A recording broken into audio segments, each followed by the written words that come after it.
Civil services with Nilesh channel आपका स्वागत करता है। इस वीडियो को बहुत ध्यान से देखिएगा। इस वीडियो में हमने बहुत सारी इंपॉर्टेंट चीज़ें डिस्कस की हैं। चैनल को सब्सक्राइब कर लीजिए ताकि ऐसे इंपॉर्टेंट कंटेंट आप मिस ना करें। हमारी टेलीग्राम कम्युनिटी है civil services with Nilesh channel, वहाँ पे आप जुड़ जाइए। यूपीएससी से रिलेटेड बहुत सारे इंपॉर्टेंट कंटेंट हम अक्सर वहाँ पे शेयर करते रहते हैं। अगर आप पीसीएस की तैयारी कर रहे हैं तो हमारा Telegram channel PCS with Nilesh को सब्सक्राइब करना बिल्कुल ना भूलें। आप हमारी वेबसाइट www.nilesh.air442.com पे विजिट कर लें। वहाँ पे आपको UPSC and even state PSC से रिलेटेड बहुत सारे इंपॉर्टेंट कंटेंट मिल जाएगा। Hello students, civil services with Nilesh channel पर आपका स्वागत है। हमारी योजना की मार्च मंथ की जो मैगजीन है उसका पार्ट 1 हमने डिस्कस किया था, जिसमें हमने 6 आर्टिकल्स को डिस्कस किया था। आज हम अपने 7th आर्टिकल से स्टार्ट करेंगे। आई होप आपको ये सीरीज पसंद आ रही होगी और आप इसको सीरियसली देखें, ठीक है। इससे आपके बहुत सारे जो कॉन्सेप्ट्स हैं वो क्लियर होंगे and it will help you in mains as well as also in the prelims. तो हम आर्टिकल 7 को स्टार्ट करते हैं। India's rapid stride in the field of solar energy. इससे आपको ये तो समझ में आ ही गया कि आर्टिकल जो है ये सोलर एनर्जी के बारे में है और ये बताता है कि किस तरीके से इंडिया जो है वो क्या कर रहा है, तेज़ी से ग्रोथ कर रहा है किसमें, सोलर की फील्ड में, सोलर एनर्जी की फील्ड में। तो जब हम सोलर एनर्जी की बात करते हैं तो हम क्या इसमें लिख सकते हैं मीन्स में, पहले खुद से हम थोड़ा सा सोचते हैं। जैसे कि हमें क्या करना होगा, सोलर एनर्जी के ऊपर कोई क्वेश्चन आता है मीन्स में लिखने के लिए, तो हमें ये बताना होगा कि भाई इंडिया की एक तो क्या रैंकिंग है सोलर एनर्जी की फील्ड में, है ना। यानी कि हमारा उसके अलावा रैंकिंग हम बताएंगे कि विश्व में सबसे ज़्यादा सोलर का प्रोडक्शन कौन कर रहा है, सोलर एनर्जी कौन बना रहा है और हम कौन से नंबर पे आते हैं। एक तो हम ये बता सकते हैं। दूसरा ये हो सकता है कि हमारा जो अभी प्रेजेंट सिनेरियो है, प्रेजेंट डेटा हमारे पास में है कि नहीं है, कि हमने अभी तक कितने जो बिजली है हमारी वो सोलर से बनाई है। फिर हम उसको कंपेयर कर सकते हैं कि पास्ट में क्या था, और फिर हम ये बता सकते हैं कि हमारा नियर बाई टारगेट क्या है, ठीक है। तो इस तरीके से हम एक हॉलिस्टिक आंसर लिखने की शुरुआत कर सकते हैं।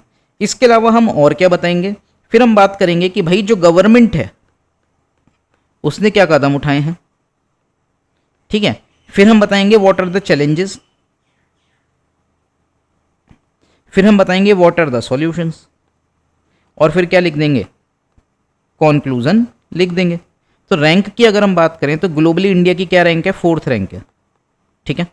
फिर हम बात करें किसकी, प्रेजेंट जो हमारे पास में डेटा है वो क्या है।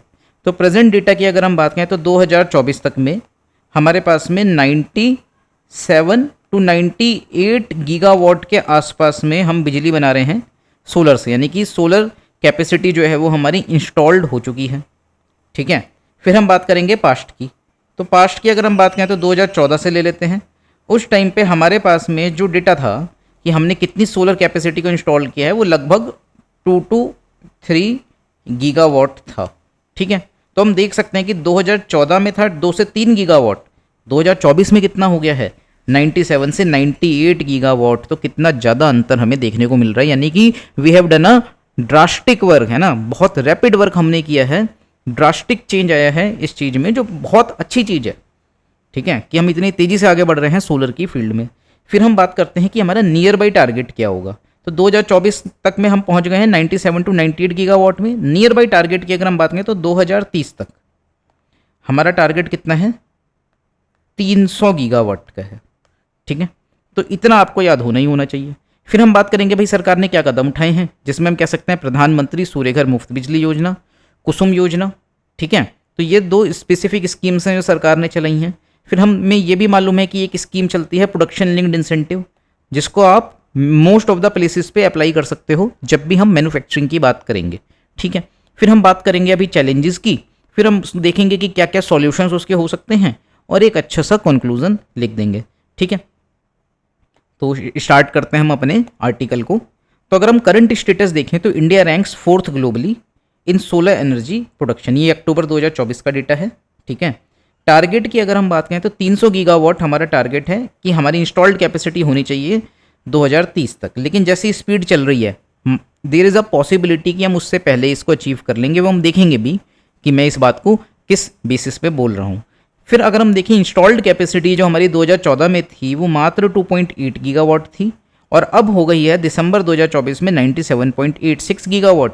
यानी आप देख सकते हो कितना जंप आया है, ठीक है, 3450% का जंप हमें देखने को मिल रहा है। अब हम बात करते हैं कि सरकार ने क्या क्या स्कीम्स चलाई हैं। ये पोर्शन थोड़ा सा टेक्निकल होगा, ऑल्दो जो नोट्स में है वो थोड़ा सा ब्रीफ में दे रखा है, मतलब बहुत शॉर्ट में दे रखा है, लेकिन मैं आपको थोड़ा सा डिटेल में बताऊंगा ताकि इसके ऊपर कोई भी क्वेश्चन आया तो आप उसको बड़े अच्छे से डील कर पाओ, ठीक है। तो देखते हैं, प्रधानमंत्री सूर्यघर मुफ्त बिजली योजना। अब इसमें क्या लिखा है, free solar electricity up to 300 units per month. अब इसके देख के ऐसा लगता है जैसे इस योजना के तहत सरकार ने ये कहा हो कि हम 300 यूनिट जो है बिजली वो फ्री दे देंगे। फिर लिखा है टारगेट क्या है, 1 करोड़ हाउस होल्ड तक इसको पहुंचाना है और सब्सिडी इतने की है। तो इसको हम समझते हैं ये है क्या चीज़। देखो, प्रधानमंत्री सूर्यघर मुफ्त बिजली योजना के तहत क्या होगा, सरकार ये चाहती है कि ज़्यादा से ज़्यादा लोग हमारे देश में क्या करें, अपने घरों पर सोलर प्लांट लगाएं, ठीक है। सरकार क्या चाहती है, लोग अपने घर पे सोलर प्लांट लगाएं। अब सोलर प्लांट लगाने के लिए ना एक थोड़ी सी इन्फॉर्मेशन होती है, जैसे कि 2 किलोवाट का सोलर प्लांट होता है, एक 3 किलोवाट का सोलर प्लांट होता है, 5 किलोवाट का सोलर प्लांट होता है, इसी तरीके से 10 किलोवाट का भी होता है। तो अगर हम घर की बात करते हैं तो जनरली मैक्सिमम जो लोग लगवाते हैं अपने घर पे वो 10 किलोवाट तक का सोलर प्लांट लगवाएंगे, ठीक है। तो अगर 2 किलोवाट का सोलर प्लांट है तो वो एक दिन में 8 यूनिट का जनरेशन करता है, ठीक है, क्योंकि पर किलोवाट 1 किलोवाट का सोलर प्लांट 4 यूनिट जनरेशन करता है पर डे, ठीक है। तो 3 किलोवाट का प्लांट क्या करेगा, मतलब इसको 4 to 5 कर लेते हैं हम, इसको मान लेते हैं वो लगभग 5 यूनिट का जनरेशन करेगा। 1 किलोवाट का प्लांट 5 यूनिट का जनरेशन करेगा, ठीक है, पर डे। एक दिन में वो 5 यूनिट जो है बनाएगा। तो 2 किलोवाट का प्लांट क्या करेगा, एक दिन में 10 यूनिट का जनरेशन कर देगा, ठीक है। फिर अगर हम बात करें एक दिन में उसने यदि 10 यूनिट का जनरेशन किया है तो 30 डेज में वो कितने यूनिट का जनरेशन कर देगा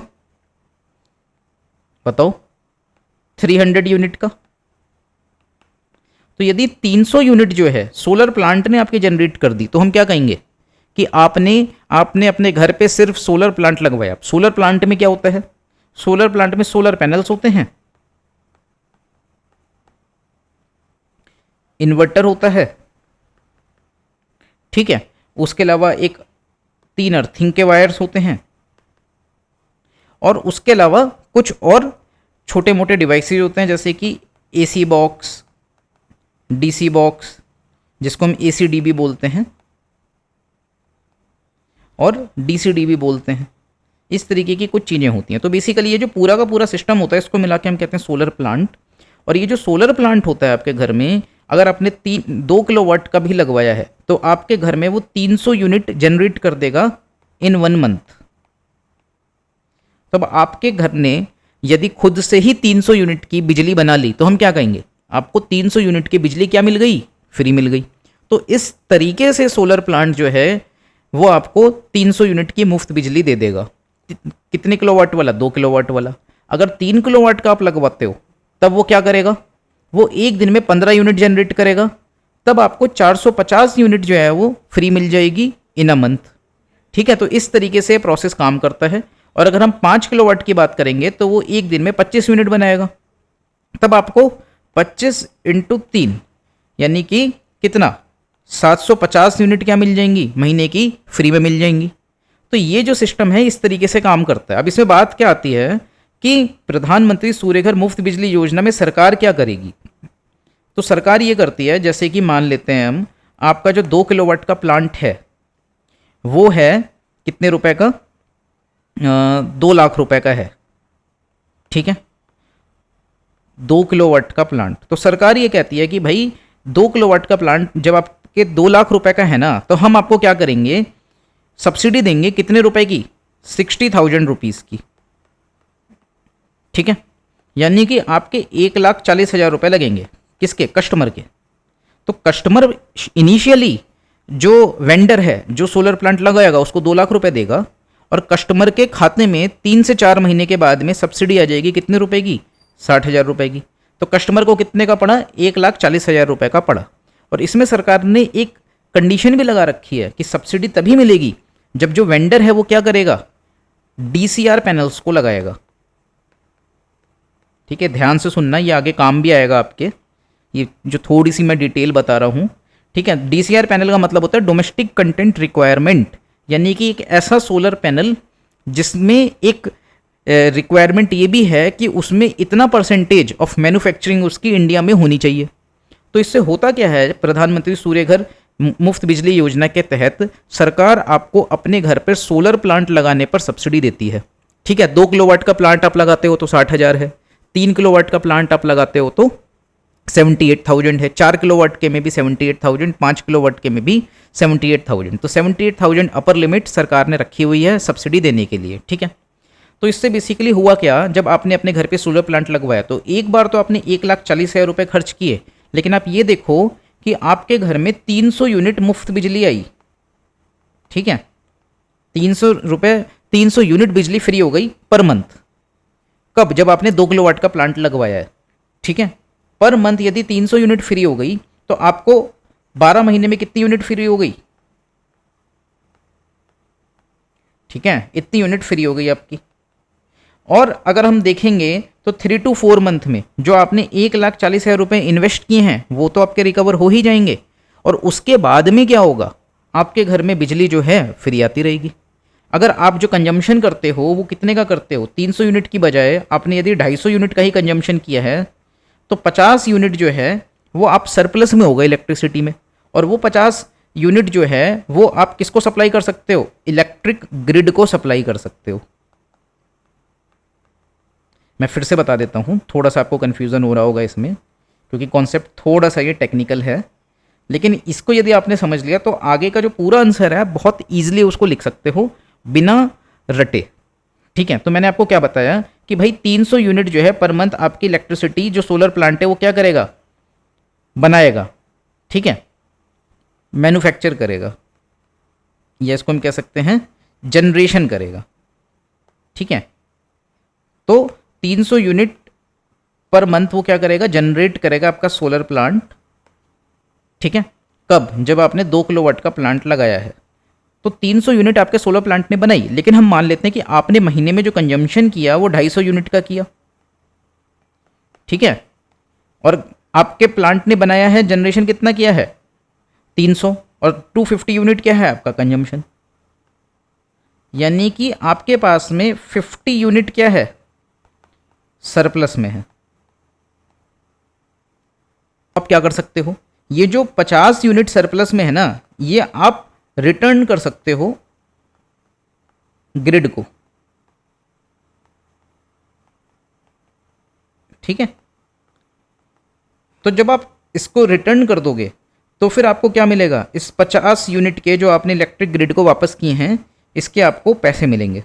ठीक है, या फिर हम मान लेते हैं कि आपके सोलर प्लांट ने 300 यूनिट का जनरेशन किया और आपने उस साल जो कंजम्पशन किया उस महीने 350 यूनिट का किया, तो 300 यूनिट तो आपकी फ्री हो गई, तो आपको मात्र 50 यूनिट का ही बिल पे करना होगा। तो इससे आपकी इलेक्ट्रिसिटी कॉस्ट जो होती है वो ड्रास्टिकली रिड्यूस हो जाती है। और इसका एक बेनिफिट क्या होता है, जैसे अभी तक हमारी जो ग्रिड्स हैं, इलेक्ट्रिसिटी ग्रिड्स हैं, उनके ऊपर बहुत प्रेशर होता है कि हर किसी को उन्हें इलेक्ट्रिसिटी सप्लाई करनी है।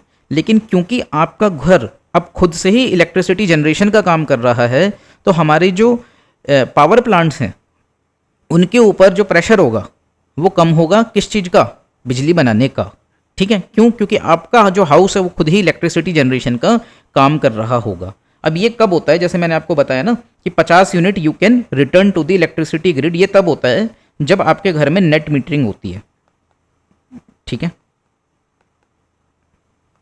तो आपका जो एग्जिस्टिंग मीटर होता है उसको रिप्लेस करके एक नेट मीटर लगा दिया जाता है। और उस नेट मीटर को लगाने के बाद में क्या होगा, वो नेट मीटर आपको बताएगा कि इस घर ने जो कंजम्पशन किया है इलेक्ट्रिसिटी का वो कितना किया है, और इस घर ने जो जनरेशन किया है इलेक्ट्रिसिटी का वो कितना किया है पर मंथ। ठीक है, तो यदि आपका कंजम्पशन आपके जनरेशन से ज़्यादा है, जैसे कि आपका जो कंजम्पशन है वो 350 यूनिट का है और जनरेशन जो है आपका वो 300 यूनिट का है, तब आपको 50 यूनिट का बिल पे करना होगा।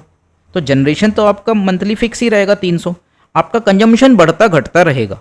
ठीक है, तो यदि आपका कंजम्पशन बढ़ जाता है तो जितना कंजम्पशन आपका ज़्यादा है जनरेशन से उसको माइनस करके आप बिल पे कर दोगे। यदि आपका कंजम्पशन भी 300 यूनिट है, जनरेशन भी 300 यूनिट है तो आपकी इलेक्ट्रिसिटी फ्री हो जाएगी। और यदि आपका जनरेशन जो है वो 300 यूनिट है और कंजम्पशन उससे कम है, तब आपको क्या करना होगा, तब आपको पैसा मिलेगा किसकी तरफ से, डिस्ट्रीब्यूशन कंपनी डिस्कॉम की तरफ से, you will get the money. ठीक है, तो ये जो होता है, ये मैंने आपको एक आइडिया दिया है प्रधानमंत्री सूर्य घर मुफ्त बिजली योजना का। ठीक है, तो आप लोग अपने घर पे इस प्लांट को लगवा भी सकते हैं यदि you have the roof right. ठीक है, यदि छत आपकी खुद की अपनी है तब आप इस स्कीम का फ़ायदा उठा सकते हैं। ये स्कीम लॉन्ग टर्म में बहुत बेनिफिट करती है। ठीक है, तो इस तरीके से हमने अपनी पहली स्कीम जो है उसको कवर कर लिया, प्रधानमंत्री सूर्य घर मुफ्त बिजली योजना। आई होप आपको चीज़ें समझ में आई होंगी। अभी भी कोई डाउट है तो आप कमेंट बॉक्स में पूछ सकते हो। तो देखो इसमें क्या लिखा है, free solar electricity up to 300 units per month. तो ये हमने ना सिंप्लीफाई करने के लिए ऐसे लिख दिया है यहाँ पे। एज सच जो है सरकार ये नहीं कहती कि 300 यूनिट बिजली आपकी फ्री हो गई।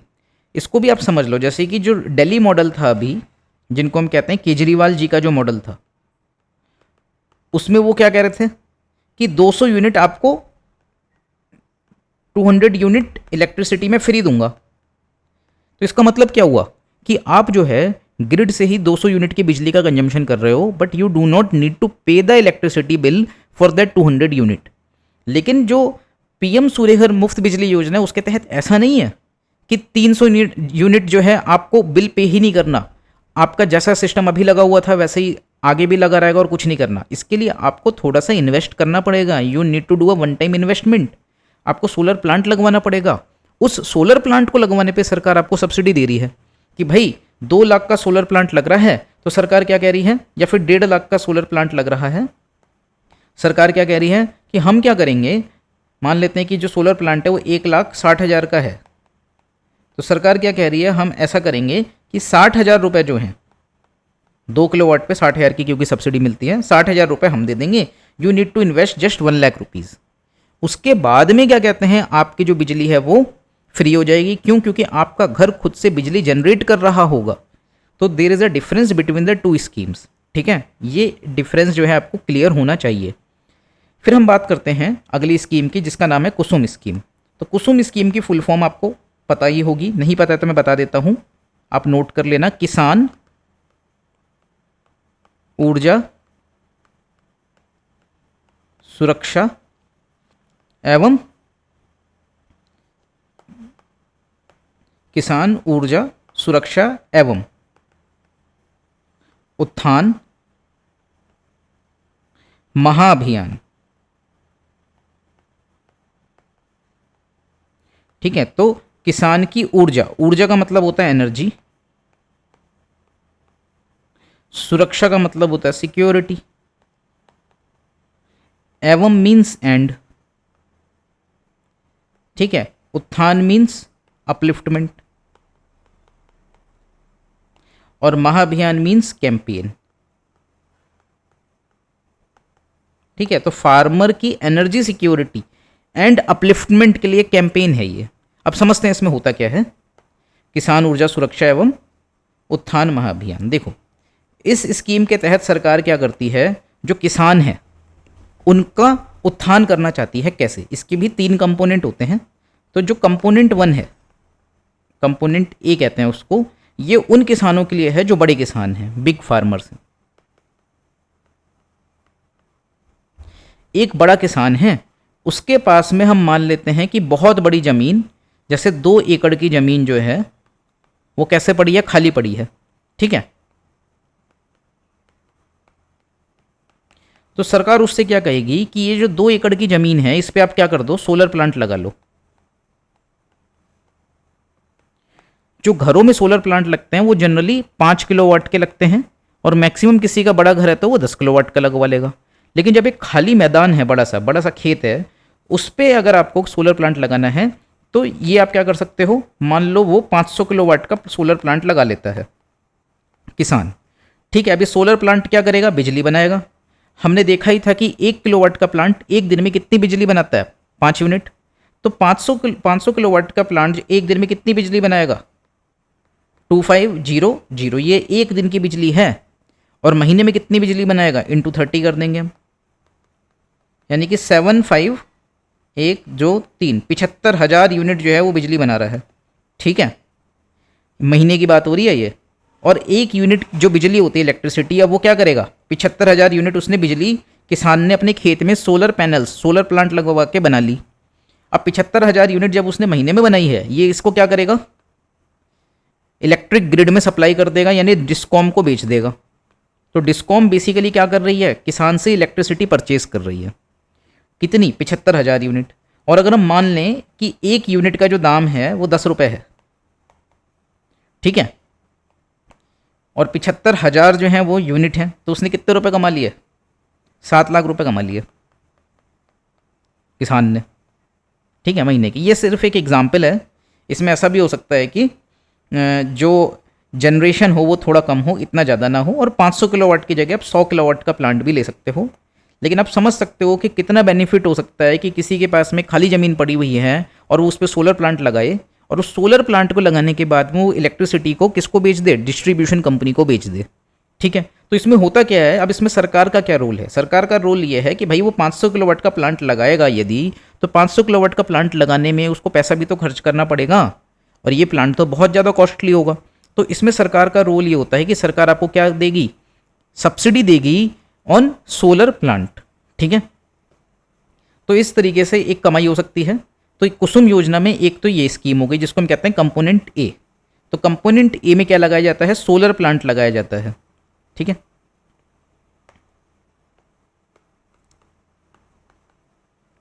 अब हम बात करते हैं कंपोनेंट बी की। तो कंपोनेंट बी में क्या होता है, ये किसान जो है आपको पता है कि वो आजकल क्या करता है, जब इरिगेशन करना चाहता है अपने खेतों में, तो उसके लिए वो पंप्स का यूज़ करता है। वो यूज़ कर रहा है मान लो एक डीजल पंप को। तो एक डीजल पंप जो होता है वो पर आवर कितनी इलेक्ट्रिसिटी खाता है, 200 से 300 रुपए की इलेक्ट्रिसिटी, मतलब 200 से 300 रुपए का डीजल उसमें कंज्यूम होता है। सॉरी, मैंने इलेक्ट्रिसिटी कह दिया। डीजल पंप में जब हम डीजल को डालेंगे तो रुपीज़ 200 to 300 पर आवर, यानी कि किसान को जो इरिगेशन करना होता है अपने खेतों में, उसके लिए जो डीजल पंप चलाना पड़ता है उसमें बहुत ज़्यादा पैसा खर्च करना पड़ता है, ठीक है। अब इस डीजल पंप की जगह कोई कह सकता है कि किसान इलेक्ट्रिसिटी पंप भी यूज़ कर सकता है, ठीक है, इलेक्ट्रिक पंप को यूज़ कर ले। लेकिन ऐसा हो सकता है कि उसके यहाँ पे ग्रिड की सप्लाई तो है, ग्रिड तो है उसके यहाँ पे, लेकिन इलेक्ट्रिक सप्लाई बहुत बेहतर नहीं है, ठीक है। तो अब सरकार क्या करती है, सरकार ये कहती है कि भाई जो किसान है उसको हम सोलर पंप्स अवेलेबल करवाएंगे। जैसे कि डीजल पंप में हमने देखा कि उसको डीजल बार बार डालना पड़ेगा as a fuel for running the pump, और उसके लिए उसको पर घंटे 200 से 300 रुपये खर्च करने पड़ेंगे। लेकिन किसान ऊर्जा सुरक्षा एवं उत्थान महाअभियान कुसुम स्कीम के तहत सरकार क्या करती है, सोलर पंप देती है, ठीक है। अब जो सोलर पंप है ये बेसिकली एक जो इलेक्ट्रिक पंप होता है वैसा ही पंप है। इसको सोलर पंप इसलिए कहते हैं क्योंकि इस इलेक्ट्रिक पंप को चलाने के लिए क्या लगाया जाता है, एक छोटा सा सोलर प्लांट लगता है, ठीक है। जैसे कि सोलर पंप जो होता है ये हो सकता है 2 हॉर्स पावर का, या सोलर पंप हो सकता है 3 हॉर्स पावर का, ठीक है, या 5 हॉर्स पावर का। तो इस तरीके से जो पंप्स होते हैं वो आते हैं कि 2 हॉर्स पावर का है, या 3 का है, या 5 हॉर्स पावर का है। तो अगर हम 2 हॉर्स पावर के पंप की बात कर लें तो इस सोलर पंप को चलाने के लिए 2 किलोवाट का सोलर प्लांट लगाया जाएगा, ठीक है। और वो 2 किलोवाट का सोलर प्लांट क्या करेगा, सोलर पैनल्स लगेंगे, सूरज से बिजली बनाई जाएगी, और वो बिजली इस पंप को दी जाएगी, और पंप जो है उस बिजली से चलेगा, और फिर क्या कहते हैं, इरिगेशन का काम हो जाएगा। तो यहाँ पे हो क्या रहा है, सोलर पंप के लिए बेसिकली जो किसान है वो अपना डीजल पंप तो नहीं चला पाएगा, he need to purchase a new pump, और उसको वो पंप खरीदने, यानी कि सोलर पंप लगाने के लिए जो वो पंप लेगा या जो सोलर प्लांट होगा उस पर सरकार उसको सब्सिडी दे देगी। और जब वो ऐसा कर लेगा तो उसके बाद में क्या होगा, उसने बेसिकली बिना एक भी रुपया लगाए क्या करा बताओ, अपने खेतों में इरिगेशन कर लिया, ठीक है। पानी जो है वो खींच लिया बोरवेल से, सोलर पंप के माध्यम से, एक भी रुपया नहीं लगा। जब वो डीजल पंप का यूज़ करता है तो उसको डीजल डालना पड़ता है, तो 200 से 300 रुपये लगते हैं पर घंटे के। सोलर पंप चलाने के लिए उसको एक भी रुपया खर्च नहीं करना पड़ा। एंड मोर ओवर जब उसने सोलर पंप चलाया है तो ऐसा भी हो सकता है कि उस सोलर प्लांट के द्वारा जो इलेक्ट्रिसिटी का जनरेशन हुआ वो ज़्यादा हुआ compare to consumption in solar pump. Solar pump ने जो कंजम्पशन किया वो कम किया है, और सोलर प्लांट ने जो जनरेशन किया है इलेक्ट्रिसिटी का वो ज़्यादा किया है। ठीक है, तो किसान क्या कर सकता है, जो बची हुई इलेक्ट्रिसिटी है it can supply to the grid. ठीक है, तो इस तरीके से जो किसान है उसका क्या हो रहा है, उसकी इनकम बढ़ रही है। किसके माध्यम से, सोलर पंप का यूज़ करके। पहले वो क्या करता था, जब डीजल पंप यूज़ करता था उसकी कॉस्ट एक्स्ट्रा आती थी इरिगेशन करने के लिए, he needs to spend extra money. ठीक है, एक्स्ट्रा कॉस्ट उसकी लगती थी। अब उसकी कॉस्ट 1 भी रुपए की नहीं लगी, और यदि वो जनरेशन जो कर रहा है, उसका जो जनरेशन हो रहा है वो कंजम्पशन से ज़्यादा है, तो वो इलेक्ट्रिक ग्रिड को भी दे सकता है। ऑल्दो ये सिस्टम अभी सोलर पंप के साथ में कम है कि आप ग्रिड सप्लाई उसमें हो, तो हम यही मान के चलेंगे कि उसने क्या किया, उसने फ्री ऑफ कॉस्ट में अपनी इरिगेशन का काम कर लिया, जिसके लिए पहले उसको पैसा देना पड़ता था। ठीक है, तो किसान पहले डीजल पंप चलाता था, प्रति घंटे 200 रुपये खर्च करता था, और अब किसान सोलर पंप चलाता है, प्रति घंटे 1 भी रुपया खर्च नहीं करता। तो इसका कंपोनेंट बी हो गया। ठीक है, अब इसका कंपोनेंट सी जो है कुसुम स्कीम का, वो क्या है, उसमें यह है कि कुछ जगह ऐसी हैं जहाँ पे इलेक्ट्रिसिटी सप्लाई पहुँची ही नहीं है, तो वहाँ पे स्टैंड अलोन सोलर प्लांट्स लग जाएंगे। ठीक है,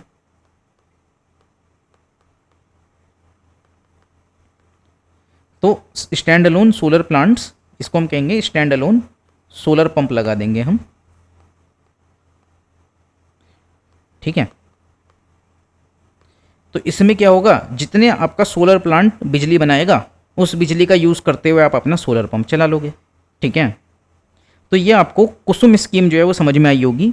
अभी जब हम इसको आगे पढ़ेंगे ना, तब आपको चीज़ें और भी क्लियर होंगी कि इतना डिटेल में बताने का मेरा जो उद्देश्य था वो था क्या। ठीक है, क्योंकि एक तो ये स्कीम जो है इनके ऊपर अलग से भी क्वेश्चन आ सकते हैं। प्रधानमंत्री सूर्यघर मुफ्त बिजली योजना अपने आप में बहुत इंपॉर्टेंट स्कीम है, जिसमें सरकार क्या चाहती है कि 1 करोड़ घरों में हम क्या करें, मार्च 2027 तक रूफटॉप सोलर लगा दें, यानी कि लोगों के घरों में हम सोलर प्लांट को लगा दें। और कुसुम स्कीम के तहत जो किसान है वो बेसिकली जो अभी तक कंज्यूम करता था किसको, डीजल को, अपना पंप चलाने के लिए, वो भी अब इलेक्ट्रिसिटी जनरेटर बन के उभरेगा। ठीक है, तो अगर कोई किसान है, किसी के फैमिली में कोई रिलेटिव किसान है और वो इस वीडियो को देख रहा है, तो उन तक ये वीडियो पहुंचाएं कि कुसुम स्कीम आपकी कैसे हेल्प कर सकती है।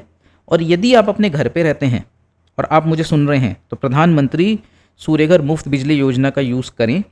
ठीक है, इसका लॉन्ग टर्म में जो आपको बेनिफिट मिलेगा, रिटर्न मिलेगा, वो बहुत ज़्यादा होगा। ठीक है, तो ये भी प्रधानमंत्री सूर्यघर मुफ्त बिजली योजना और कुसुम योजना के बाद में हम तीसरी स्कीम पे आते हैं, जो जनरली हर हम मैन्युफैक्चरिंग के सेक्टर में लगा सकते हैं। वो है production linked incentive scheme for solar manufacturing. अब इसमें क्या है, ये बूस्ट करता है डोमेस्टिक प्रोडक्शन को, सोलर फोटोवोल्टिक सेल्स के और मॉड्यूल्स को। ठीक है, तो कैसे करता है ये, इसमें बेसिकली सरकार करती क्या है, यदि आप जितना प्रोडक्शन पहले कर रहे थे उससे प्रोडक्शन बढ़ाते हो तो सरकार उसके ऊपर आपको इंसेंटिव देती है। ये बेसिकली सरकार क्या कर रही है, आपको एनकरेज कर रही है कि आप ज़्यादा से ज़्यादा क्या करो, प्रोडक्शन करो। ठीक है, क्योंकि जितना उत्पादन होगा उतना क्या कहते हैं, हमारे देश में मैन्युफैक्चरिंग बढ़ेगी और उतनी ज़्यादा लोगों की ज़रूरत पड़ेगी मैन्युफैक्चरिंग करने के लिए, तो जॉब्स जो हैं वो भी बढ़ेंगी। ठीक है, इससे डोमेस्टिक प्रोडक्शन जो है वो बढ़ गया है। बजट इसके लिए सरकार ने कितना रखा है, 4500 करोड़ फेज़ 1 में रखा था, और फेज़ 2 में उसको बढ़ा के उन्होंने 19,500 करोड़ कर दिया है। टारगेट क्या है, 65 गीगावाट डोमेस्टिक प्रोडक्शन कैपेसिटी होनी चाहिए, और हमें अपनी इंपोर्ट डिपेंडेंस को घटाना है। ठीक है, तो ये हमने पहले भी बात करी थी। जो प्रधानमंत्री सूर्यघर मुफ्त बिजली योजना है, इसमें भी सरकार ने क्या करा है, DCR का प्रावधान किया है, यानी कि डोमेस्टिक कंटेंट रिक्वायरमेंट। अब ये क्योंकि सरकार ने डोमेस्टिक कंटेंट रिक्वायरमेंट का प्रावधान कर रखा है किसमें, प्रधानमंत्री सूर्यघर मुफ्त बिजली योजना में, तो इससे भी क्या होता है, इस बात का ख्याल रखा जाता है कि सब्सिडी उन्हीं सोलर प्लांट्स में मिलेगी जहाँ पे सोलर पैनल जो है वो ऐसा यूज़ किया गया हो जो इंडिया में उसका कुछ पार्ट मैन्युफैक्चर हुआ हो। ठीक है, उसी चीज़ को हम कहते हैं DCR। तो इससे क्या होगा, डोमेस्टिक प्रोडक्शन बूस्ट तो होगा ही। ठीक है, और हमारी इंपोर्ट पे जो डिपेंडेंस है वो घट जाएगी। अब इन्होंने टॉप 10 राज्य दिए हैं जिन्होंने सिग्निफिकेंट प्रोग्रेस करी है सोलर एनर्जी की फील्ड में। उसमें सबसे टॉप पर नो डाउट राजस्थान होगा, ठीक है। क्योंकि अगर हम देखें, जो मैं आपको बता रहा था ना कि 1 किलोवाट का जो प्लांट है वो क्या करता है, 5 यूनिट के आसपास जनरेशन करता है इन 1 डे। तो ये वेरी भी करेगा स्टेट टू स्टेट, जैसे कि राजस्थान में और ज़्यादा हो सकता है, गुजरात में अच्छा खासा हो सकता है, तमिलनाडु में अच्छा खासा हो सकता है। क्यों? क्योंकि तमिलनाडु कहाँ पर है, इक्वेटर के पास में है, भारत के दक्षिण में पड़ता है ना। तो इस वजह से वहाँ ज़्यादा होगा। अब हम बात करेंगे किन की, जो बहुत ठंडे इलाके हैं, पहाड़ी इलाके हैं, वहाँ हो सकता है कि उतना जनरेशन ना हो। तो ये बहुत लॉजिकल है। यहाँ पे अगर हम देखें भी कि कहाँ पे इंस्टॉल्ड कैपेसिटी कितनी है, तो राजस्थान में ज़्यादा है। क्यों? क्योंकि राजस्थान में ठीक ठाक धूप आती है। फिर हम गुजरात की बात करें तो गुजरात में भी अच्छा है और तमिलनाडु में भी काफ़ी अच्छा है, ठीक है। फिर महाराष्ट्र है, कर्नाटका है, मध्य प्रदेश है, तेलंगाना है, आप देख सकते हो एक बार। अब प्रमोशन, अब देखो हमने क्या क्या पढ़ा कि भाई एक तो हमें ये देखना होगा कि हमारी कौन सी रैंकिंग है जब हम सोलर सेक्टर की बात करेंगे, है ना, सोलर एनर्जी की बात करेंगे। फिर हमने कहा कि हमारा अभी क्या सिनेरियो है, अभी का डेटा पास्ट के डेटा से हम कंपेयर करेंगे, और हमारा फ्यूचर का क्या लक्ष्य है वो हमने देखा कि 2030 तक 300 गीगावाट का हमको बनाना है। फिर हमने देखा सरकार ने क्या क्या स्कीम्स चलाई हैं। प्रधानमंत्री सूर्य घर मुफ्त बिजली योजना चलाई है सरकार ने एक तो, और दूसरी कौन सी स्कीम चलाई है, इसको हम कहते हैं कुसुम स्कीम चलाई है सरकार ने, ठीक है। फिर प्रोडक्शन लिंक्ड इंसेंटिव तो हम हर जगह डाल सकते हैं। अब हम बात करेंगे कि भाई हमने स्कीम भी चला ली, हमने टारगेट भी देख लिया, तो सरकार और क्या कर रही है, मतलब प्रमोशन कर रही है इंस्टीट्यूशनल लेवल पर। जैसे कि सरकार ने क्या क्या रखा है कि जितने भी सेंट्रल और स्टेट गवर्नमेंट के ऑफिसेज होंगे वो ग्रीन एनर्जी को प्रमोट करेंगे। उसके साथ में जो प्राइवेट इंस्टीट्यूशंस हैं वो भी रैपिडली अडॉप्ट करें रूफटॉप सोलर को, तो उससे प्रमोशन बढ़ेगा, ठीक है। कुछ इंस्टीट्यूशंस तो इवन ऐसे हैं जिनकी 70 to 90% नीड जो है वो रिन्यूएबल एनर्जी से ही फुलफिल होती हैं। IIT-M, ये M जो है, आप मुझे बताओ ये क्या होगा। मेरे हिसाब से तो ये मद्रास होना चाहिए, ठीक है। तो ये जो रिसर्च पार्क है इसमें 90% पावर जो आएगी वो सोलर और विंड से आएगी। Also has own solar wind farms, ठीक है। अब इसमें जो समस्या आती है सोलर प्लांट की जब हम बात करते हैं, तो एक समस्या उसमें आती है बैटरी की, ठीक है। तो मैं आपको बता देता हूँ कि देखो जब कोई सोलर प्लांट लगवाता है तो 2 तरीके के सोलर प्लांट होते हैं। एक को हम कहते हैं ऑन ग्रिड सिस्टम और एक को हम कहते हैं ऑफ ग्रिड सिस्टम, ठीक है। तो ऑन ग्रिड सिस्टम वो होता है जिसमें आपका जो प्लांट है वो क्या है, ग्रिड से कनेक्टेड है, ठीक है। और इसमें आपके पास में बैटरी नहीं होती जब आप सोलर प्लांट लगवाते हो, ठीक है। तो इसमें बेसिकली होता क्या है कि आपने मान लेते हैं जो कंजम्पशन किया बिजली का, जितना पहले कर रहे थे ऑब्वियसली उतना ही करोगे। 350 यूनिट का कंजम्पशन किया तो पहले आप क्या करते थे, 350 यूनिट का बिल पे कर देते थे किसको, डिस्ट्रीब्यूशन कंपनी को। हम मान लेते हैं आप दिल्ली में हो तो टाटा पावर को, ठीक है। टाटा पावर DDL को आप क्या कर देते थे, उतना बिल पे कर देते थे 350 यूनिट का। लेकिन अब क्योंकि आपने क्या लगवा लिया है, सोलर प्लांट लगवा लिया है, और उसने एक महीने में 2 किलोवाट के प्लांट ने आपके यहाँ पर 300 यूनिट क्या करी है, जनरेट करी है, ठीक है। तब आपको जो बिल पे करना होगा डिस्ट्रीब्यूशन कंपनी को वो 50 यूनिट का बिल पे करना होगा, ठीक है। तो इस तरीके से आपको बेनिफिट हो गया। तो ये तो हो गया ऑन ग्रिड सिस्टम, ठीक है। अब इसमें क्या है कि यदि हम मान लेते हैं कि आपके घर में बिजली चली गई किसी एक दिन के लिए, और आप ये सोचो कि मैं रात में सोलर प्लांट से जो बिजली होगी उससे अपने सोलर प्लांट से जो इलेक्ट्रिसिटी जनरेशन होता है उससे अपने घर में इक्विपमेंट चला लूँगा, तो ऐसा नहीं होगा क्योंकि ऑन ग्रिड सिस्टम में बैटरी नहीं होती है और सोलर के द्वारा जो बिजली पैदा की जा रही है उसको आपको उसी टाइम में कंज्यूम करना होगा या उसी टाइम में आप ग्रिड को भेज दो, ठीक है। अब आपका है ऑफ ग्रिड सिस्टम, और इस ऑफ ग्रिड सिस्टम में भी आपने क्या करा है, यानी कि ऑन ग्रिड में एक चीज़ होती है जिसको हम कहते हैं नेट मीटरिंग। जो मैंने आपसे कहा ना कि 50 यूनिट जो है वो आप डिस्ट्रीब्यूशन कंपनी को बेच दोगे, ठीक है। मतलब कि आपने 300 यूनिट जो है डिस्ट्रीब्यूशन कंपनी को वापस कर दी, 350 यूनिट कंज्यूम करी थी, so you need to pay the bill of only 50 units. वो क्यों, क्योंकि आपने 300 यूनिट जो है डिस्ट्रीब्यूशन कंपनी को वापस कर दी हैं। तो ये कैसे होता है, ये नेट मीटरिंग के माध्यम से होता है। लेकिन अगर हम बात करें ऑफ ग्रिड सिस्टम, तो ऑफ ग्रिड सिस्टम में क्या है, आपका जो प्लांट है वो ग्रिड से कनेक्टेड नहीं है, इसीलिए नाम में ऑफ ग्रिड, यानी ग्रिड से कनेक्टेड नहीं है। तो इसमें नेट मीटरिंग तो होगी नहीं। तो इसमें बेसिकली क्या होगा, इसमें आप यूज़ करते हो मोस्टली बैटरी का, और जो आपने सोलर जो एनर्जी बनाई है, जनरेट हुई है आपके सोलर प्लांट के द्वारा, उसको बैटरी में स्टोर कर लेते हो। और इससे क्या होगा, ये आपको एक बैकअप की तरह काम करेगा। और रात में यदि आपके घर में सप्लाई नहीं आ रही है सोलर के जरिए, ग्रिड के जरिए, तो आप क्या कर सकते हो, सोलर से भी अपने घर में इलेक्ट्रिसिटी ले सकते हो।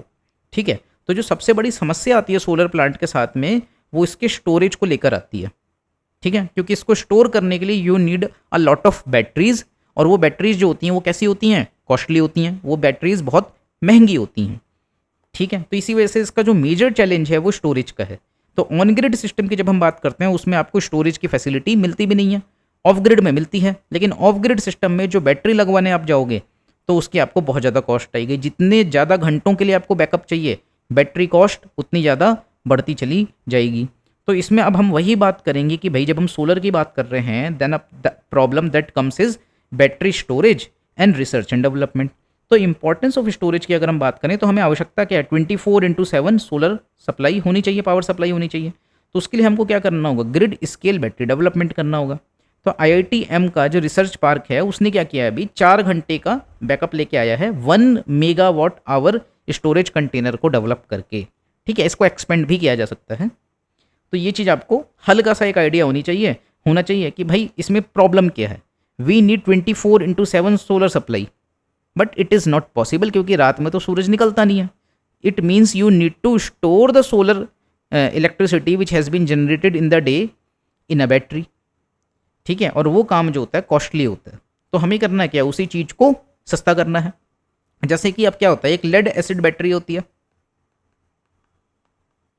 और एक लिथियम आयन बैटरी होती है।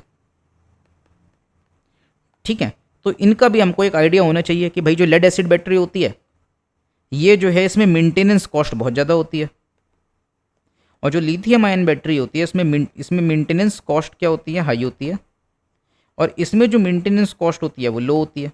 तो किस प्रकार की हम बैटरी को यूज़ करेंगे, किस तरीके से उस सिस्टम को हम एफिशिएंट बना सकते हैं कि हम जो स्टोरेज है उसकी कॉस्ट को घटा सकें। ठीक है, तो बैटरी को हम सस्ते से सस्ते में बना सकें, उसको अफोर्डेबल बना सकें, ताकि ज़्यादा से ज़्यादा लोग क्या कर पाएँ, बैटरी एज अ बैकअप भी रख पाएँ when they are going for solar energy. तो वो सारी चीज़ें हम देख सकते हैं। तो बैटरी स्टोरेज की जब हम बात करेंगे तो IITM का जो रिसर्च पार्क है उसका एक इनोवेशन हम देखेंगे कि 1 मेगावाट आवर का स्टोरेज कंटेनर उन्होंने बनाया है 4 घंटे के बैकअप के साथ में। ठीक है, अब कैंपस जो है उसको डेली 50 मेगावाट आवर की आवश्यकता है, जिसमें से 45 मेगावाट का जो है उसकी जो रिक्वायरमेंट है वो फुलफिल हो रही है रिन्यूएबल से। अब 50 की आवश्यकता है, 45 हो रही है, यानी 90% हो गया। ठीक है, तो 90% जो रिक्वायरमेंट है वो फुलफिल कर दी जा रही है। तो ये एक अच्छी स्टेप है। New battery technology could cut electric vehicle battery cost by 40%। ठीक है, तो ये बहुत इंपॉर्टेंट है, क्योंकि हम देखते हैं कि जो इलेक्ट्रिक व्हीकल जो होती है उसमें भी जो समस्या होती है वो यही होती है उसको चार्ज करने की। तो अगर हम नई बैटरी टेक्नोलॉजी आ जाती है तो इलेक्ट्रिक व्हीकल की जो कीमत है वो भी 40% घट जाएगी। यानी कि अभी एक इलेक्ट्रिक व्हीकल आपको कितने की मिल रही है, 1 लाख की मिल रही है। तो बताओ 40% कॉस्ट घटने पर मतलब कितने की वो मिलेगी, 60,000 की। ठीक है, तो इतना ज़्यादा जो है वो अंतर आ जाएगा। अब नेशनल बैटरी स्टोरेज विजन भी लेके आए हैं, जैसे कि कुछ टारगेट हमने सेट किए हैं कि हमें क्या करना है, 136 गीगावाट आवर पे पहुंचना है 2030 तक, और IEA का प्रोजेक्शन है कि 140 से 200 गीगावाट बैटरी स्टोरेज कैपेसिटी हमारी 2040 तक हो जाएगी। ठीक है, अब solar electrification of rural areas, इसको भी हम किस चीज़ से जोड़ सकते हैं। देखो, एक तो सोलर इलेक्ट्रिफिकेशन की जब हम बात कर रहे हैं रूरल एरियाज़ में, तो हमने देखा है कि किस तरीके से किसान कुसुम योजना के माध्यम से क्या कर सकता है, अपनी जो खाली पड़ी हुई ज़मीन है उस पर सोलर प्लांट लगा के उसको ग्रिड को बेच सकता है और खूब सारा पैसा कमा सकता है। उसके अलावा अभी एग्जिस्टिंग जो वो डीजल पंप्स को यूज़ कर रहा है उनको रिप्लेस करके सोलर पंप्स लगा के वो किस तरीके से अपना खूब सारा पैसा बचा सकता है। ठीक है, अब हम सोलर इलेक्ट्रिफिकेशन की जब बात करते हैं तो सोलर पंपिंग सेट जो है उनको डिप्लॉय किया गया है बिहार में, फ्री इरीगेशन हो रहा है उससे, ये हमने बात पहले ही कर ली थी। तो देखो यहाँ पे जो लिखा हुआ है कि solar electrification of rural areas हो रहा है और फ्री इरीगेशन उसको हो रहा है सोलर पंपिंग के माध्यम से, उसको आप कुसुम स्कीम से समझो। ये जो मैंने आपको इतना टाइम लगा के कुसुम स्कीम बताई थी और उसमें कहा था कि इलेक्ट्रिक पंप जो होंगे वो मतलब उसमें हम सोलर पंप्स का यूज़ करेंगे, डीजल पंप्स को रिप्लेस करके सोलर पंप्स लेके आएंगे। सोलर पंप बेसिकली एक इलेक्ट्रिक पंप ही है जिसमें जो इलेक्ट्रिसिटी आएगी इसको जो मिलेगी वो सोलर से मिलेगी। ठीक है, तो इसमें solar plant plus electric pump वो होता है और इसको हम ओवरऑल जो है इलेक्ट्रिक पंप को जब हम सोलर प्लांट के जरिए बिजली सप्लाई करके चलाते हैं तो इसको हम सोलर पंप बोल देते हैं, ठीक है। तो इससे होगा क्या, जो किसान है उसका इरिगेशन फ्री में हो गया। क्यों? क्योंकि इससे पहले जब वो डीजल पंप चलाता था तो 300 से 400 रुपये प्रति घंटे के वो फूंक देता था, और उसके अलावा उसकी एक्स्ट्रा इनकम भी हो गई। एक्स्ट्रा इनकम उसकी कैसे हो गई? क्योंकि उसके द्वारा जो बिजली इलेक्ट्रिक पंप को देके कंजम्पशन किया गया, there might be a possibility कि उसका जो जनरेशन हो रहा है सोलर प्लांट से, सोलर प्लांट ने मान लेते हैं बिजली जनरेट करी है 300 यूनिट की, ठीक है, और इलेक्ट्रिक पंप ने जो बिजली कंज्यूम करी है वो करी है 200 यूनिट की। यानी कि किसान के पास में 100 यूनिट क्या हैं, सरप्लस हैं। तो इन 100 यूनिट को किसान क्या करेगा, बेच देगा। किसको? डिस्कॉम को, ठीक है। अब जब उसने डिस्कॉम को बेच दिया तो उसकी क्या हो गई, एक्स्ट्रा इनकम हो गई कि नहीं हो गई? वही एक्स्ट्रा इनकम यहाँ पे लिखा हुआ है। आई होप आपको ये चीज़ क्लियर हुई होगी, ठीक है। फिर हम बात करते हैं कि सोलर इलेक्ट्रिफिकेशन होगा इससे रिमोट और माउंटेनियस विलेजेस में। देखो कुछ इलाके इतने दूर दराज के होते हैं कि वहाँ पर कई बार ये पॉसिबल नहीं हो पाता कि आप ट्रेडिशनल तरीके से बिजली पहुँचा सको, लेकिन सोलर पैनल्स तो कहीं भी लग सकते हैं, और उन सोलर पैनल्स को लगा के एक सोलर प्लांट को, स्टैंड अलोन सोलर प्लांट लगा के आप रिमोट यानी कि दूर दराज के गाँव में या फिर पहाड़ी इलाकों में जो गांव पड़ते हैं वहाँ पे भी बिजली पहुँचा सकते हो। और हम सोलर स्ट्रीट लाइट्स लगा सकते हैं विलेज लेवल की पंचायत पे। तो इस तरीके से हम क्या करेंगे, सोलर इलेक्ट्रिफिकेशन कर लेंगे रूरल एरियाज़ का, ठीक है। अब solar energy storage at household level, तो ट्रेडिशनली क्या होता था, लेड एसिड बैटरीज का प्रयोग होता था। अभी हमने बात भी करी थी कि भाई किसी ने अगर सोलर प्लांट लगवाया है और उसको एक ऑफ ग्रिड प्लांट लगाना है, ऑफ ग्रिड प्लांट में क्या होता है, बैटरी स्टोरेज होता है, बैटरी बैकअप होता है। तो ट्रेडिशनली हम लेड एसिड बैटरीज का प्रयोग करते थे, लेकिन अब हमें क्या करना चाहिए, हमें लिथियम आयन बैटरीज की ओर बढ़ना चाहिए, ठीक है। मार्केट ग्रोथ हो रही है, 2023 में 84.4 गीगावाट है और 2032 तक का ये आपने आंकड़ा देख लिया। इसके साथ में सरकार solar photovoltaic cell manufacturing Bharat में करना चाहती है, और लार्ज, अभी तक हम क्या करते हैं, लार्ज स्केल इंपोर्ट करते हैं, लेकिन जो प्रधानमंत्री सूर्यघर मुफ्त बिजली योजना है उसमें ही सरकार ने क्या रखा है, DCR का, यानी कि डोमेस्टिक कंटेंट रिक्वायरमेंट का एक क्राइटेरिया रखा है, जिसकी वजह से सोलर जो पैनल्स हैं उनकी मैन्युफैक्चरिंग भारत में होगी। और क्योंकि उनकी मैन्युफैक्चरिंग भारत में महंगी होती है, इसी वजह से सरकार क्या चला रही है, वो प्रधानमंत्री सूर्यघर मुफ्त बिजली योजना चला रही है, और उसमें अगर लोग उसको खरीदते हैं, सोलर प्लांट लगवाते हैं अपने घर में, तो उनको सब्सिडी भी दे रही है, ठीक है। तो फोकस क्या, Aatmanirbhar Bharat through production linked incentive scheme. Budget also reduces tariffs on imported cells. अब देखो जब हम सोलर प्लांट बनाते हैं, मतलब सोलर पैनल लगाते हैं, तो सोलर पैनल में बहुत सारे सेल्स होते हैं, ठीक है। एक छोटा सा सेल, ये दूसरा सेल, ये तीसरा सेल, ये चौथा सेल, ये पांचवा सेल, ये छठा सेल, इस तरीके से करके आपने एक बहुत बड़ा सा सोलर पैनल बना लिया, ठीक है। अब इसके जो छोटे छोटे सेल हैं इनको हम क्या करते हैं, इंपोर्ट करते हैं, ठीक है। अब जब हम इनको इंपोर्ट करते हैं तो हमें पता है कि हमारे देश में कोई भी सामान जो इंपोर्ट होता है उसके ऊपर इंपोर्ट ड्यूटी लगती है, ठीक है, जिसको हम क्या कहते हैं, आयात शुल्क।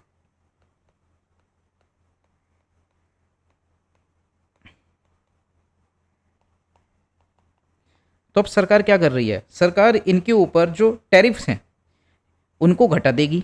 अब जब टैरिफ इनके ऊपर सरकार घटा देगी तो हम जब इंपोर्ट करेंगे सोलर सेल्स को वो सस्ते में कर लेंगे, और जब हम सस्ते में सोलर सेल को इंपोर्ट कर लेंगे तो उससे क्या होगा, जो हमारा सोलर पैनल बनेगा वो चीपर बन जाएगा, ठीक है। और जो जितना चीपर हम बनेगा उतना ज़्यादा हमारा जो सोलर पैनल है या जो हमारा सोलर प्लांट है वो कॉम्पिटिटिव हो जाएगा, ठीक है। ये मैंडेट करता है domestic modules in government projects, ठीक है। प्राइवेट सेक्टर को भी हम इन्वॉल्व कर रहे हैं, जैसे कि increasing participation in solar adoption, manufacturing and research and development, ठीक है। Public private collaboration propelling the sector forward. India likely to achieve 300 gigawatt target before 2030। इसका हमने जिक्र भी किया था। अब कंक्लूजन में हम यही लिख सकते हैं कि भाई इंडिया की जो सोलर जर्नी है वो रिफ्लेक्ट करती है एक मॉडल जो ब्लेंड है, पॉलिसी भी है उसमें, टेक्नोलॉजी भी और पार्टिसिपेशन भी है ना। तो प्राइवेट सेक्टर का भी पार्टिसिपेशन हो रहा है। अब देखो इससे होता क्या है, जब इस तरीके से सरकार सोलर को इतना ज़्यादा प्रमोट करती है तो बहुत सारे प्राइवेट वेंडर्स आते हैं जो सोलर प्लांट के इंस्टॉलेशन का काम करते हैं, ठीक है। तो उससे जॉब क्रिएशन भी होता है और सोलर का मार्केट जो है वो बूम भी करेगा, ठीक है। तो solar is central to India's energy security, rural empowerment and climate goals. ठीक है, हमारी एनर्जी सिक्योरिटी भी होगी। क्यों? क्योंकि अभी तक तो हम ट्रेडिशनल जो वे होता है इलेक्ट्रिसिटी मैन्युफैक्चरिंग का, सिर्फ उस पे निर्भर करते हैं और हमें यही पता है कि ग्रिड के माध्यम से ही, ग्रिड सप्लाई के माध्यम से ही हमारे घर में बिजली आ सकती है। लेकिन यदि हमारे घर में सोलर प्लांट लग जाता है रूफटॉप सोलर के माध्यम से, देन हमारा खुद का घर जो है वो सोलर प्लांट में, मतलब इलेक्ट्रिसिटी जनरेशन का एक सेंटर बन सकता है। ठीक है, रूरल एम्पावरमेंट भी होता है, क्योंकि वे दूर दराज के इलाके जहाँ पे ट्रेडिशनली ग्रिड के माध्यम से इलेक्ट्रिसिटी पहुंचाना संभव नहीं है, वहाँ सोलर प्लांट लगा के इलेक्ट्रिसिटी को पहुंचाया जा सकता है।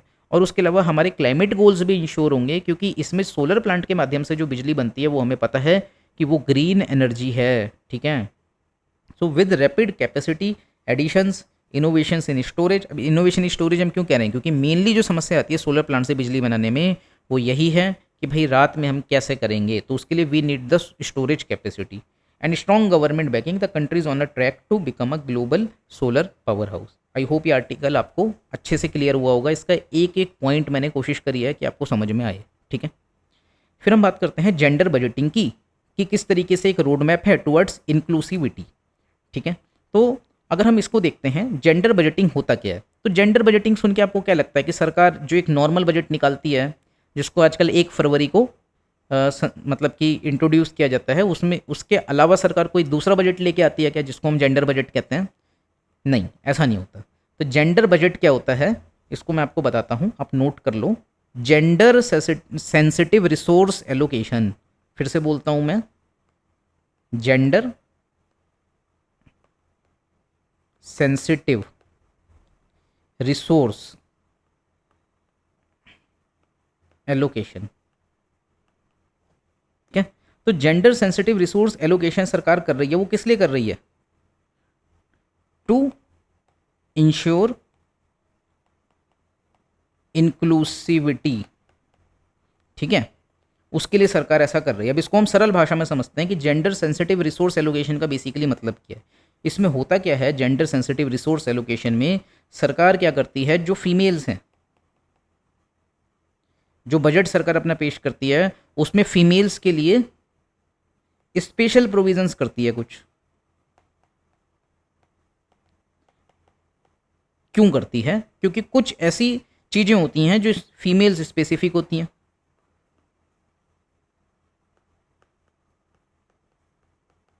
Female specific requirements. अब वो क्या होती हैं, क्या मीनिंग है फीमेल स्पेसिफिक रिक्वायरमेंट्स का, वो हम समझ लेते हैं। तो देखो भाई, जैसे कि अगर हम बात करें सोशली, तो जो सिक्योरिटी होती है उसकी आवश्यकता फीमेल्स को ज़्यादा होती है ना। हमें पता ही है कि, जैसे हमें पता है कि रात के समय में फीमेल्स ज़्यादा वल्नरेबल हैं compare to mail.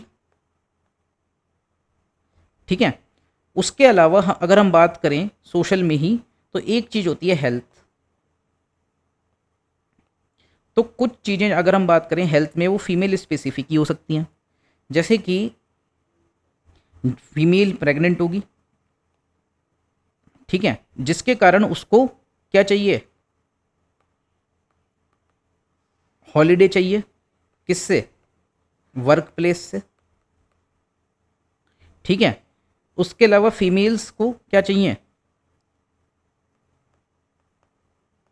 Sanitary pad की ज़रूरत पड़ती है। ठीक है, उसके अलावा अगर हम देखें तो फीमेल्स जो होती हैं वो मोर प्रोन टू एनीमिया होती हैं।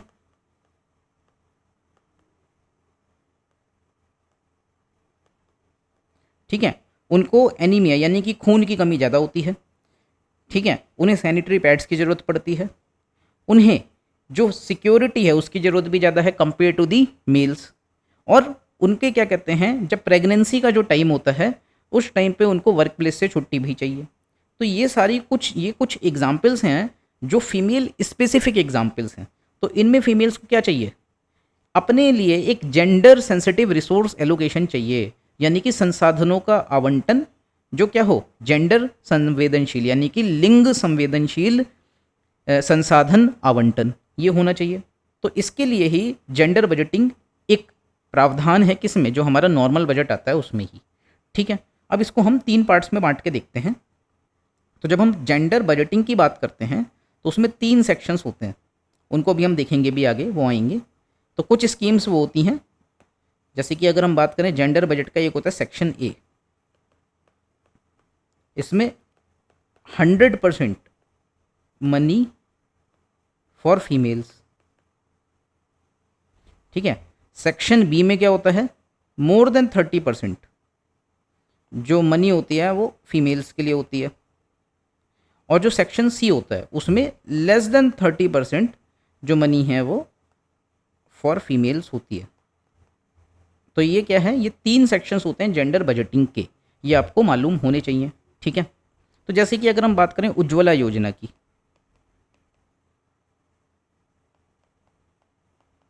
ठीक है, तो ये भी क्या है, वुमेन स्पेसिफिक स्कीम है।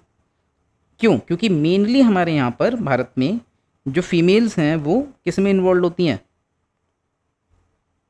हाउस होल्ड वर्क में, लाइक कुकिंग, ठीक है। तो ये चीज़ आपको समझ में आई होगी। इसी तरीके से सरकार ने क्या करा है, मातृत्व वंदना योजना चला रखी है,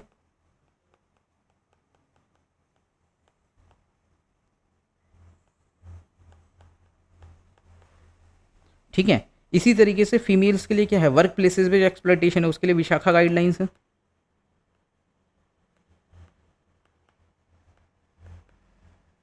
ठीक है। पॉश है। तो ये क्यों है, ये क्योंकि कुछ रिक्वायरमेंट जो हैं वो फीमेल की अलग हैं और फीमेल स्पेसिफिक हैं, वीमेन स्पेसिफिक हैं, इसलिए सारी चीज़ें हैं। अब जो इसमें हमारे शॉर्ट नोट्स हैं उनको हम देखते हैं। एक आपको स्पेसिफिक टाइमलाइन मिल गई होगी जेंडर बजटिंग से संबंधित, और ये भी कि क्यों हमें जेंडर बजटिंग की आवश्यकता है, ठीक है। तो ये क्यों है, ताकि जेंडर इक्वलिटी आ सके, एक क्रिटिकल फैक्टर है और बैकबोन है नेशन की इकोनॉमिक ग्रोथ का। वुमेन की पॉपुलेशन कितनी है वो हमने देख लिया भाई, 48.4% है, ग्लोबल एवरेज 49 का है, रोल उनका इकोनॉमी में बहुत ज़्यादा है, ठीक है। कॉन्सेप्ट ऑफ जेंडर बजटिंग एक टूल है for promoting gender equality through public financial management, यानी कि पब्लिक के, यानी कि सरकार के द्वारा फाइनेंस को मैनेज करके आप किस तरीके से जेंडर इक्वलिटी को बढ़ावा दे सकते हो। ऑब्जेक्टिव क्या है, इंटीग्रेट करना है जेंडर पर्सपेक्टिव्स को in the budget planning, execution and monitoring. First जो इंट्रोड्यूस किया गया था वो ऑस्ट्रेलिया में किया गया था, ठीक है, 1984 में। अब इंडिया में जेंडर बजटिंग की शुरुआत 2005-06 में हुई थी, ठीक है, और इसकी नोडल एजेंसी है ministry of women child and development. अब जेंडर बजटिंग का पार्ट ए है जिसमें 100% वुमेन सेंट्रिक स्कीम्स होती हैं, पार्ट बी जिसमें प्रो वुमेन स्कीम्स होती हैं, more than 30% allocation for women's और गर्ल्स, एंड पार्ट सी ये अभी रिसेंटली ही जोड़ा गया है 2024-25 में, प्रो वुमेन स्कीम्स हैं विद लेस देन 30% एलोकेशन, ठीक है। अब हम बात करते हैं हाइलाइट्स ऑफ जेंडर बजट। तो टोटल एलोकेशन कितने रुपए का हुआ है वो हमने देख लिया, किस तरीके से उसमें एक इंक्रीज़ हुआ है वो भी हमने देख लिया, रिकॉर्ड का इंक्लूजन आप एक बार देख सकते हो कि 13 न्यू मिनिस्ट्री जो हैं उनको भी इंक्लूड किया गया है। पार्ट ए में वुमेन सेंट्रिक स्कीम्स होती हैं, ठीक है, इसमें जो एलोकेशन होता है वो 23.5% ऑफ जेंडर बजट होता है। इतनी मिनिस्ट्रीज इन्वॉल्व हैं, एज सच आपको याद रखने की ज़रूरत नहीं है, आप एक बार हल्की सी नज़र देख सकते हो कि 26 मंत्रालय इन्वॉल्व हैं। की एलोकेशन जो हुआ है प्रधानमंत्री आवास योजना में हुआ है, ठीक है, और ये बहुत इंपॉर्टेंट है क्योंकि जो घर मिल रहे हैं वो फीमेल्स के नाम पे मिल रहे हैं।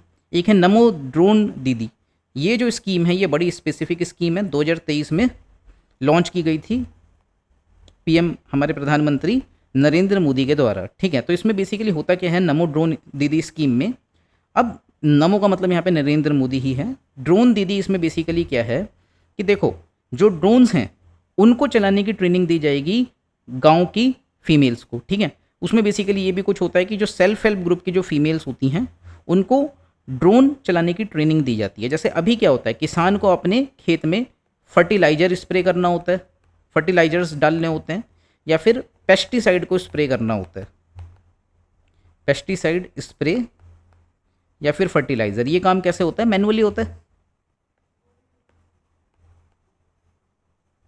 ठीक है, या फिर इंसेक्टिसाइड वो डालता है, तो ये काम मैनुअली होता है। और ये काम जो होता है पेस्टिसाइड डालने का, इंसेक्टिसाइड डालने का, इसमें जो किसान होता है उसको कई बार डिजीज़ भी हो जाता है क्योंकि ये हार्मफुल होता है फॉर हेल्थ। लेकिन अब इसमें क्या होगा, ड्रोन दीदी जो स्कीम है इसके तहत जो फीमेल्स हैं उनको ट्रेनिंग दी जाएगी कि वो ड्रोन्स चलाएं, और उन ड्रोन्स के माध्यम से हम पेस्टिसाइड इंसेक्टिसाइड को स्प्रे करेंगे और फर्टिलाइज़र को भी डालेंगे। तो इससे होगा क्या, एक तो यूज़ एफिशिएंसी आएगी कि ड्रोन के माध्यम से ओवर यूज़ नहीं होगा, ओवर यूज़ घट जाएगा, और उसके माध्यम से क्या होगा, काम बहुत एफिशिएंटली और फास्टली भी हो जाएगा। एक किसान मैनुअली अपने खेतों में जाके पेस्टिसाइड का स्प्रे कर रहा है, इंसेक्टिसाइड का स्प्रे कर रहा है, फर्टिलाइज़र को डाल रहा है, और एक ड्रोन ने, एक मशीन ने वही काम कर दिया। तो आप सोच सकते हो कि स्पीड कितनी बढ़ेगी। ठीक है, तो किसान का वो काम जो कई दिनों में होता था वो एक दिन में हो जाएगा। उसके अलावा एफिशिएंसी भी बढ़ जाएगी। ठीक है, और जिन फीमेल्स को ट्रेनिंग मिल रही है उनको क्या कहा जाएगा, ड्रोन दीदी, वो इसको चलाएंगी। तो इससे क्या हो रहा है, जॉब क्रिएशन भी हो रहा है। ठीक है, और इसके लिए क्या होता है, जो फीमेल्स होती हैं उनको कुछ समय की ट्रेनिंग दी जाती है, और उसके बाद में वो सक्षम हो जाती हैं ड्रोन्स को चलाने के लिए। ठीक है, तो 950 करोड़ रुपए इसके लिए एलोकेट किए गए हैं। अब NRLM क्या है, नेशनल रूरल लाइवलीहुड मिशन है, ये इसके लिए भी पैसा दिया गया है। ठीक है, तो ये वुमेन सेंट्रिक स्कीम्स हैं जो पार्ट ए में हैं। इसी तरीके से पार्ट बी में भी कुछ स्कीम रखी जाएंगी और पार्ट सी में भी रखी जाएंगी। ठीक है, तो अब इसी में अगर हम वुमेन सेंट्रिक स्कीम की बात करें तो उसमें ministry of women and child development scheme, उसके लिए भी कुछ पैसा दिया गया है। एज सच हमारे लिए इंपॉर्टेंट नहीं है कि हम डेटा याद करें। मिनिस्ट्री ऑफ पेट्रोलियम, उसमें शार्प ड्रॉप हमें देखने को मिला है। तो अब हम बात करते हैं पेट्रोलियम की, क्योंकि LPG की बात होती है। ठीक है, फिर बात आती है पार्ट बी में प्रो वुमेन स्कीम्स, तो ये मोर देन 30% है। ठीक है, अब major allocations for women scheme, जैसे कि फूड एंड पब्लिक डिस्ट्रीब्यूशन, प्रधानमंत्री गरीब कल्याण योजना। ठीक है, स्कूल एजुकेशन, इसमें समग्र शिक्षा आ गई है। एनिमल हस्बेंड्री में पैसा दिया गया है। ड्रिंकिंग वाटर एंड सैनिटेशन, जो जल जीवन मिशन है, उसको भी हम जेंडर बजटिंग में रख रहे हैं, जिसमें इसको हम प्रो वुमेन स्कीम मानते हैं, यानी कि पार्ट बी में मोर देन 30% वाला। क्यों, क्योंकि हम देखते हैं कि गाँवों में अभी भी जो पानी की जब दिक्कत होती है तो फीमेल्स ही लाइन में लग के क्या करती हैं, पानी की लाइन में लगती हैं और पानी को भर के घर में लेके आती हैं। ठीक है, फिर new and renewable energy, rooftop solar, उसके लिए हमने देख लिया। रूरल डेवलपमेंट की अगर हम बात करें तो मनरेगा जो स्कीम है, Mahatma Gandhi national rural employment guarantee act, उसके तहत इतना करोड़ का मतलब पैसा दिया गया है, अलॉटमेंट हुआ है। नेशनल सोशल असिस्टेंस प्रोग्राम में भी हुआ है। ठीक है, सक्षम और आंगनवाड़ी में भी है, प्लस पोषण 2.0 में। पार्ट सी की अगर हम बात करें तो ये प्रो वुमेन स्कीम है। अब इसमें कितना एलोकेशन हुआ आप एक बार हल्का सा देख सकते हो। एज सच आप इतना सारा डेटा एग्जाम में तो नहीं लिख पाओगे। ठीक है, रिप्रोड्यूस करना भी पॉसिबल नहीं होगा। तो आपको कॉन्सेप्चुअल क्लैरिटी पे ज़्यादा फोकस रखना है कि जेंडर बजटिंग होता क्या है, जो मैंने आपको बताया था, and what is the need for the gender budgeting, उसको भी हमने देखा था।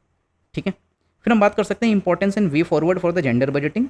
तो जेंडर बजटिंग एक सेपरेट वुमेन बजट नहीं है, वो मैंने आपसे कही था कि ये बेसिकली होता क्या है, जेंडर सेंसिटिव रिसोर्स एलोकेशन होता है in the same budget which is being introduced by our finance minister. ठीक है, but a process of reporting gender focused allocation, ये प्रमोट करता है वुमेन लेड डेवलपमेंट को, इंक्लूजन को, एम्पावरमेंट को, एड्रेस करता है स्ट्रक्चरल इनइक्वालिटीज़ को एजुकेशन में, हेल्थ में, सैनिटेशन और लाइवलीहुड में, और सस्टेनेबल डेवलपमेंट गोल को ये सपोर्ट करता है। कौन सा होता है वो, 5वां होता है फीमेल्स के लिए।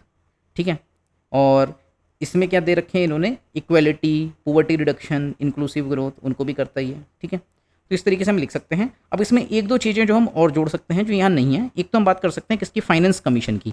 फाइनेंस कमीशन हमारे देश में हमको पता है कि वो वर्टिकल ट्रांसफर भी करता है और हॉरिजेंटल ट्रांसफर भी करता है।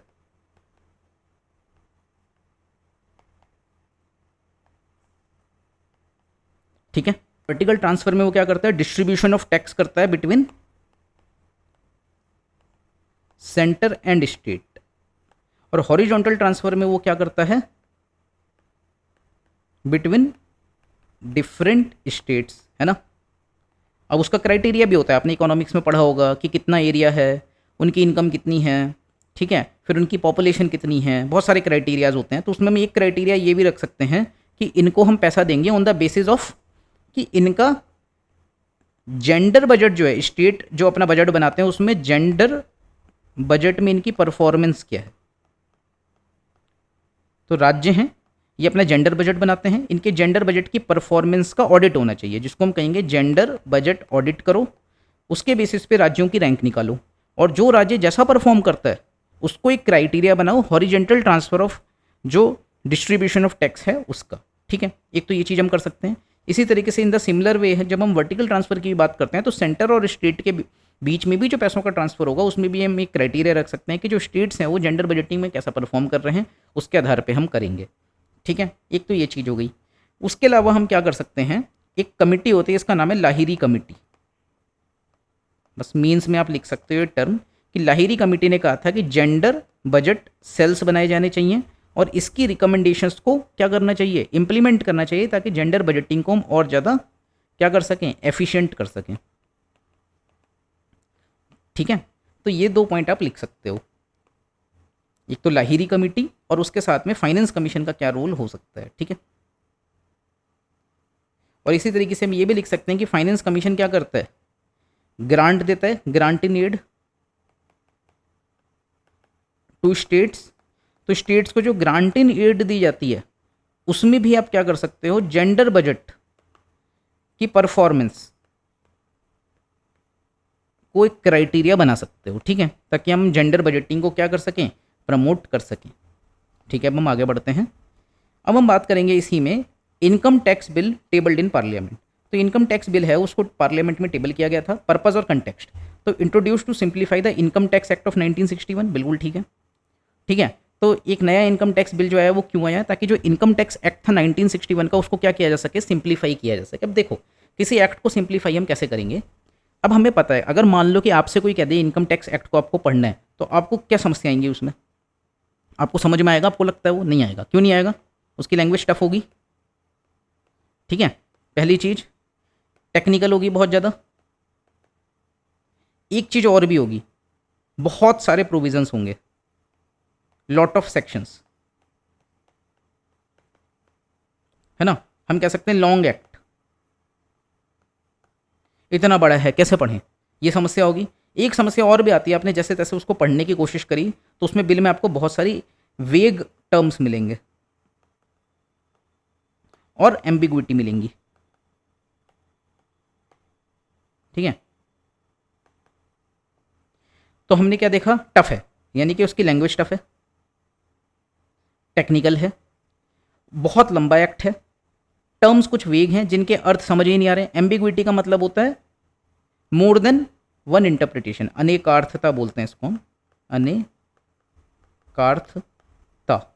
ठीक है, यानी कि मोर देन वन इंटरप्रिटेशन।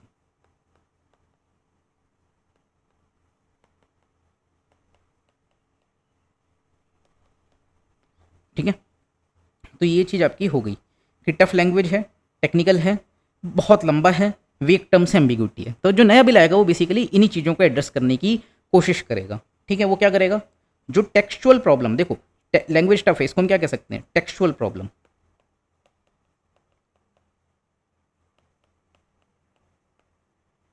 तो वो क्या करेगा, टेक्सचुअल प्रॉब्लम को एड्रेस करने की कोशिश करेगा। ठीक है, और क्या करेगा, एम्बिग्विटी हटाएगा। जो इतने सारे सेक्शंस हैं उसमें से बहुत सारे जो सेक्शंस होंगे ना आज के टाइम में वो रिडंडेंट हो चुके होंगे। क्यों, क्योंकि 1961 से आज तक में तो बहुत ज़्यादा परिवर्तन आ चुका है। तो इसमें क्या होगा, जो ऑब्सोलीट सेक्शंस हैं उनको हम क्या करेंगे, रिमूव कर देंगे। ठीक है, ऑब्सोल्यूट या फिर रिडंडेंट जो हो चुके हैं, REDUNDANT, जो रिडंडेंट सेक्शन है उनको हम रिमूव कर देंगे। ठीक है,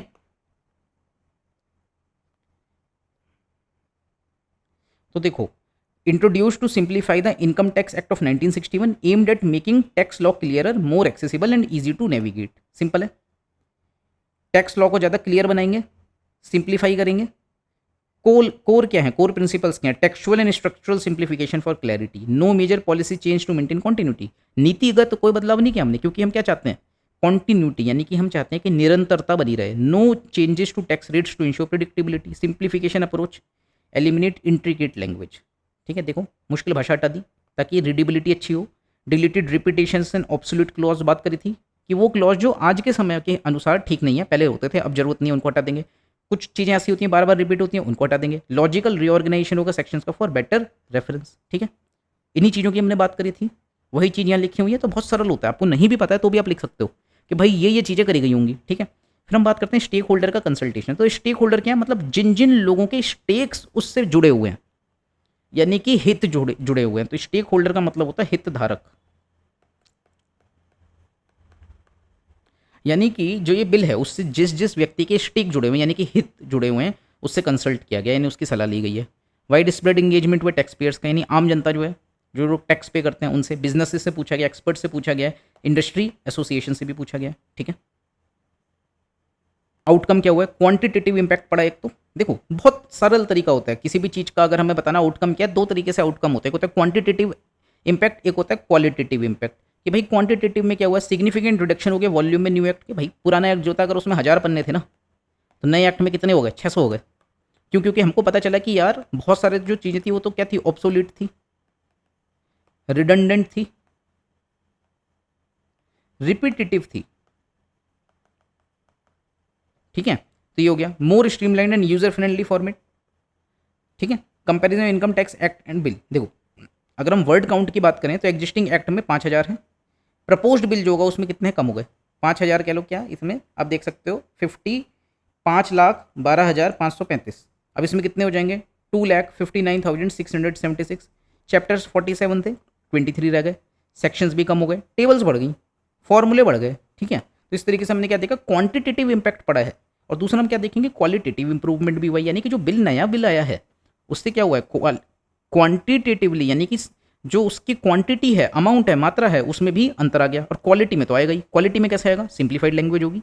ठीक है, बेटर रीडेबिलिटी होगी, कंसोलिडेटेड अमेंडमेंट्स होंगे टू अवॉइड फ्रेगमेंटेशन, रिमूव कर देंगे मैं आउटडेटेड प्रोविजंस को, टेबल्स का यूज है, फॉर्मुले का यूज है to explain the provisions, core tax principles रहेंगे ताकि कंटिन्यूटी बनी रहे। तो करंट स्टेटस क्या है, बिल को पार्लियामेंट्री सेलेक्ट कमेटी को भेज दिया गया है फॉर फर्दर रिव्यू। बिल की सिग्निफिकेंस क्या है, इससे क्या होगा, ईज ऑफ डूइंग बिजनेस बढ़ेगा। भाई हमारे देश में न्यू इनकम टैक्स बिल है, वो आता है जिसने बहुत सारी चीज़ें क्वालिटेटिव इंप्रूवमेंट भी किए हैं और क्वांटिटेटिवली भी चेंज किए हैं। तो उससे क्या होगा भाई, ईज ऑफ डूइंग बिजनेस बढ़ेगा, ज़्यादा क्लैरिटी आएगी, ट्रांसपेरेंसी आएगी, टैक्स पेयर्स का कॉन्फिडेंस बढ़ेगा।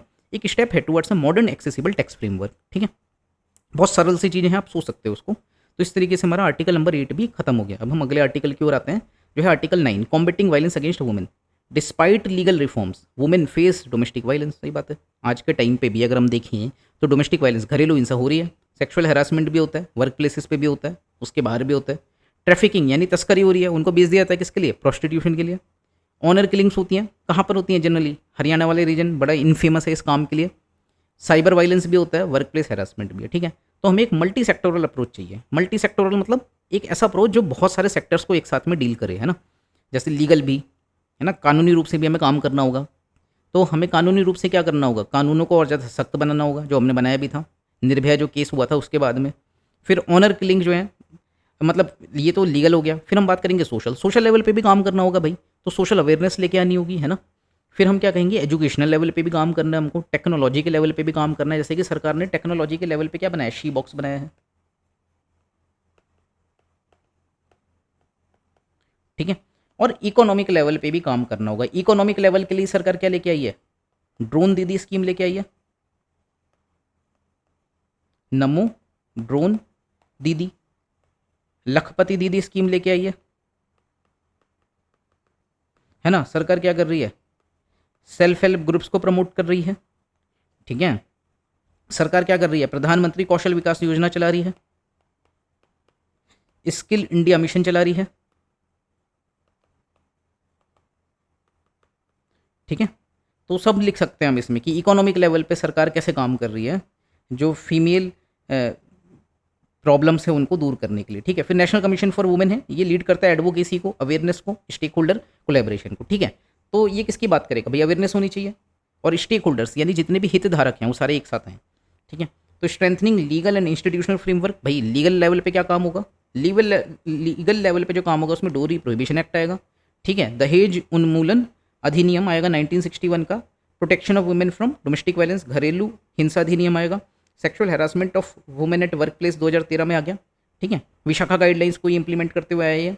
फिर हम क्रिमिनल लॉ एक्ट 2013 का, निर्भया एक्ट की बात कर लेंगे। कुछ गैप्स भी हैं, जैसे फास्ट ट्रैक कोर्ट्स होते हैं उनमें इंप्रूवमेंट की आवश्यकता है, इंप्लीमेंट, ताकि वो और तेज़ी से काम करें। हमें वुमेन पुलिस की ज़्यादा ज़रूरत है, ट्रेन करना होगा जुडिशरी को जेंडर सेंसिटिव अप्रोचेस के लिए, लीगल एड और काउंसलिंग को बढ़ाना होगा। ठीक है, अगर हम बात करें नेशनल कमीशन फॉर वुमेन की, तो case monitoring, legal aid, training of officials, awareness campaigns, ये सब हमें चलाने होंगे। ठीक है, enhancing community based support systems, जैसे women collectives, self help groups, one stop centres and women helpline provide direct support, वो हम देख सकते हैं। प्रमोट करना होगा नेबरहुड वॉच को, जेंडर सेंसिटिव अर्बन प्लानिंग करनी होगी, कम्युनिटी और रिलीजियस लीडर्स को भी इन्वॉल्व करना होगा, ठीक है। तो डिस्ट्रिक्ट लेवल क्राइसिस सेंटर्स हो सकते हैं फॉर होलिस्टिक सपोर्ट, बहुत बेसिक सी चीज़ें।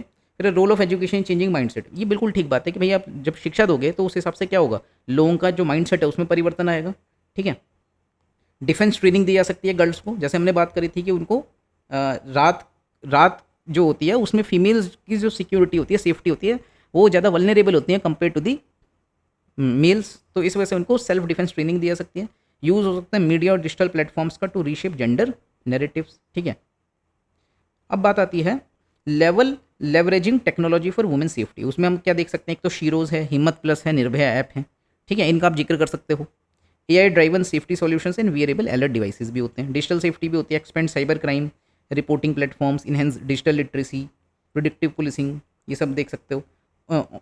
Economic empowerment as a shield against violence, ये तो होता ही है, जैसे जैसे फाइनेंशियल इंडिपेंडेंस बढ़ती है तो जो फीमेल्स हैं वो एब्यूसिव जो साइकिल होगी उससे बाहर निकलने की कोशिश करेंगी। इसमें हमने जिक्र भी किया था लखपति दीदी स्कीम का, वो आ गया यहाँ पे। मुद्रा योजना जो योजना है, स्टैंड अप इंडिया जो स्कीम है, योजना है, उसके तहत भी फीमेल्स को क्या मिल जाएगा, उधार मिल जाएगा, लोन मिल जाएगा, अपना वो काम शुरू कर सकते हैं। स्किल इंडिया के साथ उनको स्किल्स मिल जाएंगी। फिर स्टेम भी सरकार प्रमोट कर रही है, साइंस टेक्नोलॉजी मैथमेटिक्स जो है, डिजिटल इकोनॉमी पार्टिसिपेशन, ठीक है। Equal pay for equal work, वो भी बात चल ही रही है। फिर अगर हम बात करें addressing cyber violence against women, तो थ्रेट जो है वो बढ़ रहा है, जैसे ऑनलाइन हैरेसमेंट होता है आजकल, साइबर स्टॉकिंग होती है, ठीक है। और नेशनल कमीशन फॉर वुमेन का डिजिटल शक्ति प्रोग्राम है साइबर अवेयरनेस के लिए, partner with social media platform, legal strengthening, ये सब हम देख सकते हैं। अब क्या होता है, पब्लिक प्राइवेट पार्टनरशिप हो सकती है जेंडर बेस्ड वायलेंस से लड़ने के लिए, जैसे कि वर्क प्लेस का ऑडिट हो, इंटरनल कंप्लेंट्स कमेटी बने, है ना। तो ये इंटरनल कंप्लेंट्स कमेटी किसके तहत बनती है, जो पॉश एक्ट होता है उसमें बनाई जाती है। कॉर्पोरेट सिटी होने चाहिए, कॉर्पोरेट रोल होना चाहिए सेफ सिटी प्रोजेक्ट्स में, ठीक है। CSR होना चाहिए for one stop centres, legal aid, digital training, वो हम देख सकते हैं। और एड्रेस करना होगा हमको gender based violence conflict zones में, क्योंकि जहाँ पे कन्फ्लिक्ट एरियाज होते हैं, जैसे डिजास्टर वाले जो जोन होती है, वहाँ पे हमें देखने को मिलता है कि जेंडर बेस्ड वायलेंस ज़्यादा होता है, या फिर फीमेल ज़्यादा वल्नरेबल होती हैं किस जगह पर, जहाँ पर कोई नेचुरल डिजास्टर ऑकर हो जाता है। तो उन चीज़ों का भी हमें ख्याल रखना होगा। और हमारी जो डिजास्टर पॉलिसी है वो जेंडर रेस्पॉन्सिव होनी चाहिए with clear law enforcement guidelines, ठीक है। तो हमें और स्ट्रॉन्ग करना होगा डोमेस्टिक वायलेंस एक्ट को, उसका मतलब इन्फोर्समेंट को स्ट्रॉन्ग करना होगा कि वो ठीक से लागू हो। Protection of children from sexual offences act जो है उसको भी स्ट्रॉन्ग करना होगा, और जो इमोरल ट्रैफिकिंग होती है उसको भी करना होगा। तो अब हमें क्या क्या आवश्यकता है, एक तो मल्टी सेक्टोरल टेक्नोलॉजी की है, वो हमने ऊपर देखा ही। Role of national commission for women भी बहुत बढ़ जाता है। मोरल और सोशल रिस्पॉन्सिबिलिटी भी होती है कि जेंडर बेस्ड वायलेंस सिर्फ एक लीगल इशू नहीं है, वो सोसाइटल और एथिकल कंसर्न भी है, ठीक है। और एक नेशनल प्रायोरिटी हमारे देश की होनी चाहिए। तो इन सारी चीज़ों से कलेक्टिव एफर्ट्स के माध्यम से हम क्या कर सकते हैं, जेंडर बेस्ड वायलेंस को देश में ख़त्म कर सकते हैं, ठीक है। तो कम नहीं करना है, ख़त्म ही करना है ना। हमें क्या होना चाहिए कि इसको हमें रिड्यूस करना है, एक होता है इसको हमें एलिमिनेट कर देना है। तो हमारा जो गोल होना चाहिए वो एलिमिनेट का होना चाहिए, ठीक है। फिर हम बात करते हैं आर्टिकल 10 की, जो नेशनल एजुकेशन पॉलिसी के ऊपर है, ड्राइविंग एक्सेसिबिलिटी एंड इंक्लूसिविटी। तो देखो भाई, हमें किस चीज़ की आवश्यकता है, फाउंडेशनल रिफॉर्म्स की। जैसे अर्ली एजुकेशन क्रिटिकल होती है किसके लिए, cognitive emotional social development. Cognitive development क्या होता है, कॉग्निटिव डेवलपमेंट का मतलब होता है इसमें इंसान को कुछ कॉग्निशन होता है, यानी कि संज्ञान होना चालू होता है। जैसे कि बच्चा है, उसने क्या कहते हैं, पेंसिल को देखा तो क्या कहेगा, ये पेंसिल है। उसने पेन देखा तो वो कहेगा पेन है। He is able to differentiate between pencil and pen, ठीक है। तो वो क्या है, वो कॉग्निटिव डेवलपमेंट है। इमोशनल डेवलपमेंट भी होता है, ऐसे ही सोशल डेवलपमेंट भी होता है ना। बच्चा सोशल होता है, सबके साथ में जाके बातचीत करना सीखता है, बोलना सीखता है। इनिशियली बच्चा जो होता है छोटा घबराता है, वो किसी से भी कोई नया व्यक्ति आ जाता है उससे बात करने में, लेकिन इसमें क्या होगा, धीमे धीमे वो क्या करेगा, सोशल डेवलपमेंट होगा, उसका सामाजिक विकास होगा, वो लोगों के बीच में उठना बैठना सीखेगा, है ना। फिर India's past lack of structured early education support, हम देखते हैं कि इंडिया में lack of early education support रहा है।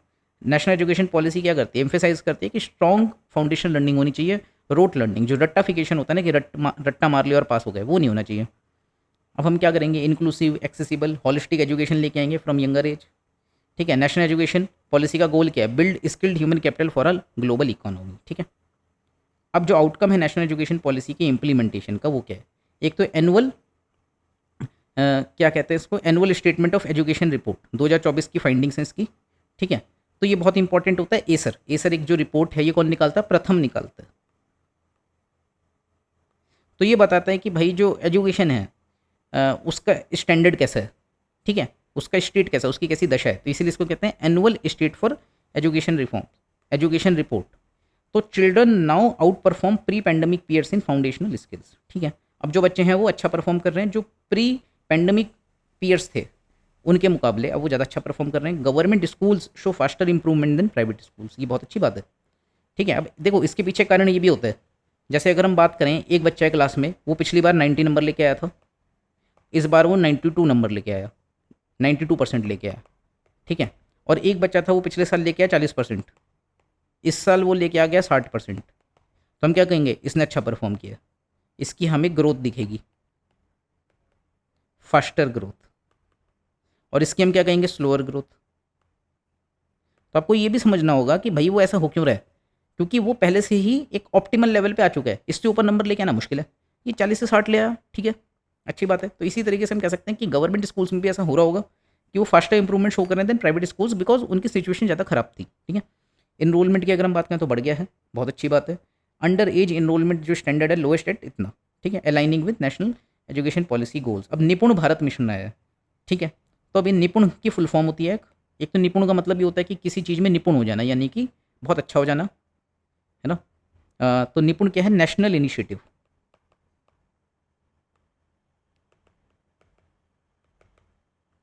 ठीक है, नेशनल इनिशिएटिव फॉर, किस चीज़ के लिए नेशनल इनिशिएटिव ये, अब इसकी जो पूरी फुल फॉर्म है वो तो मैं भी भूल गया।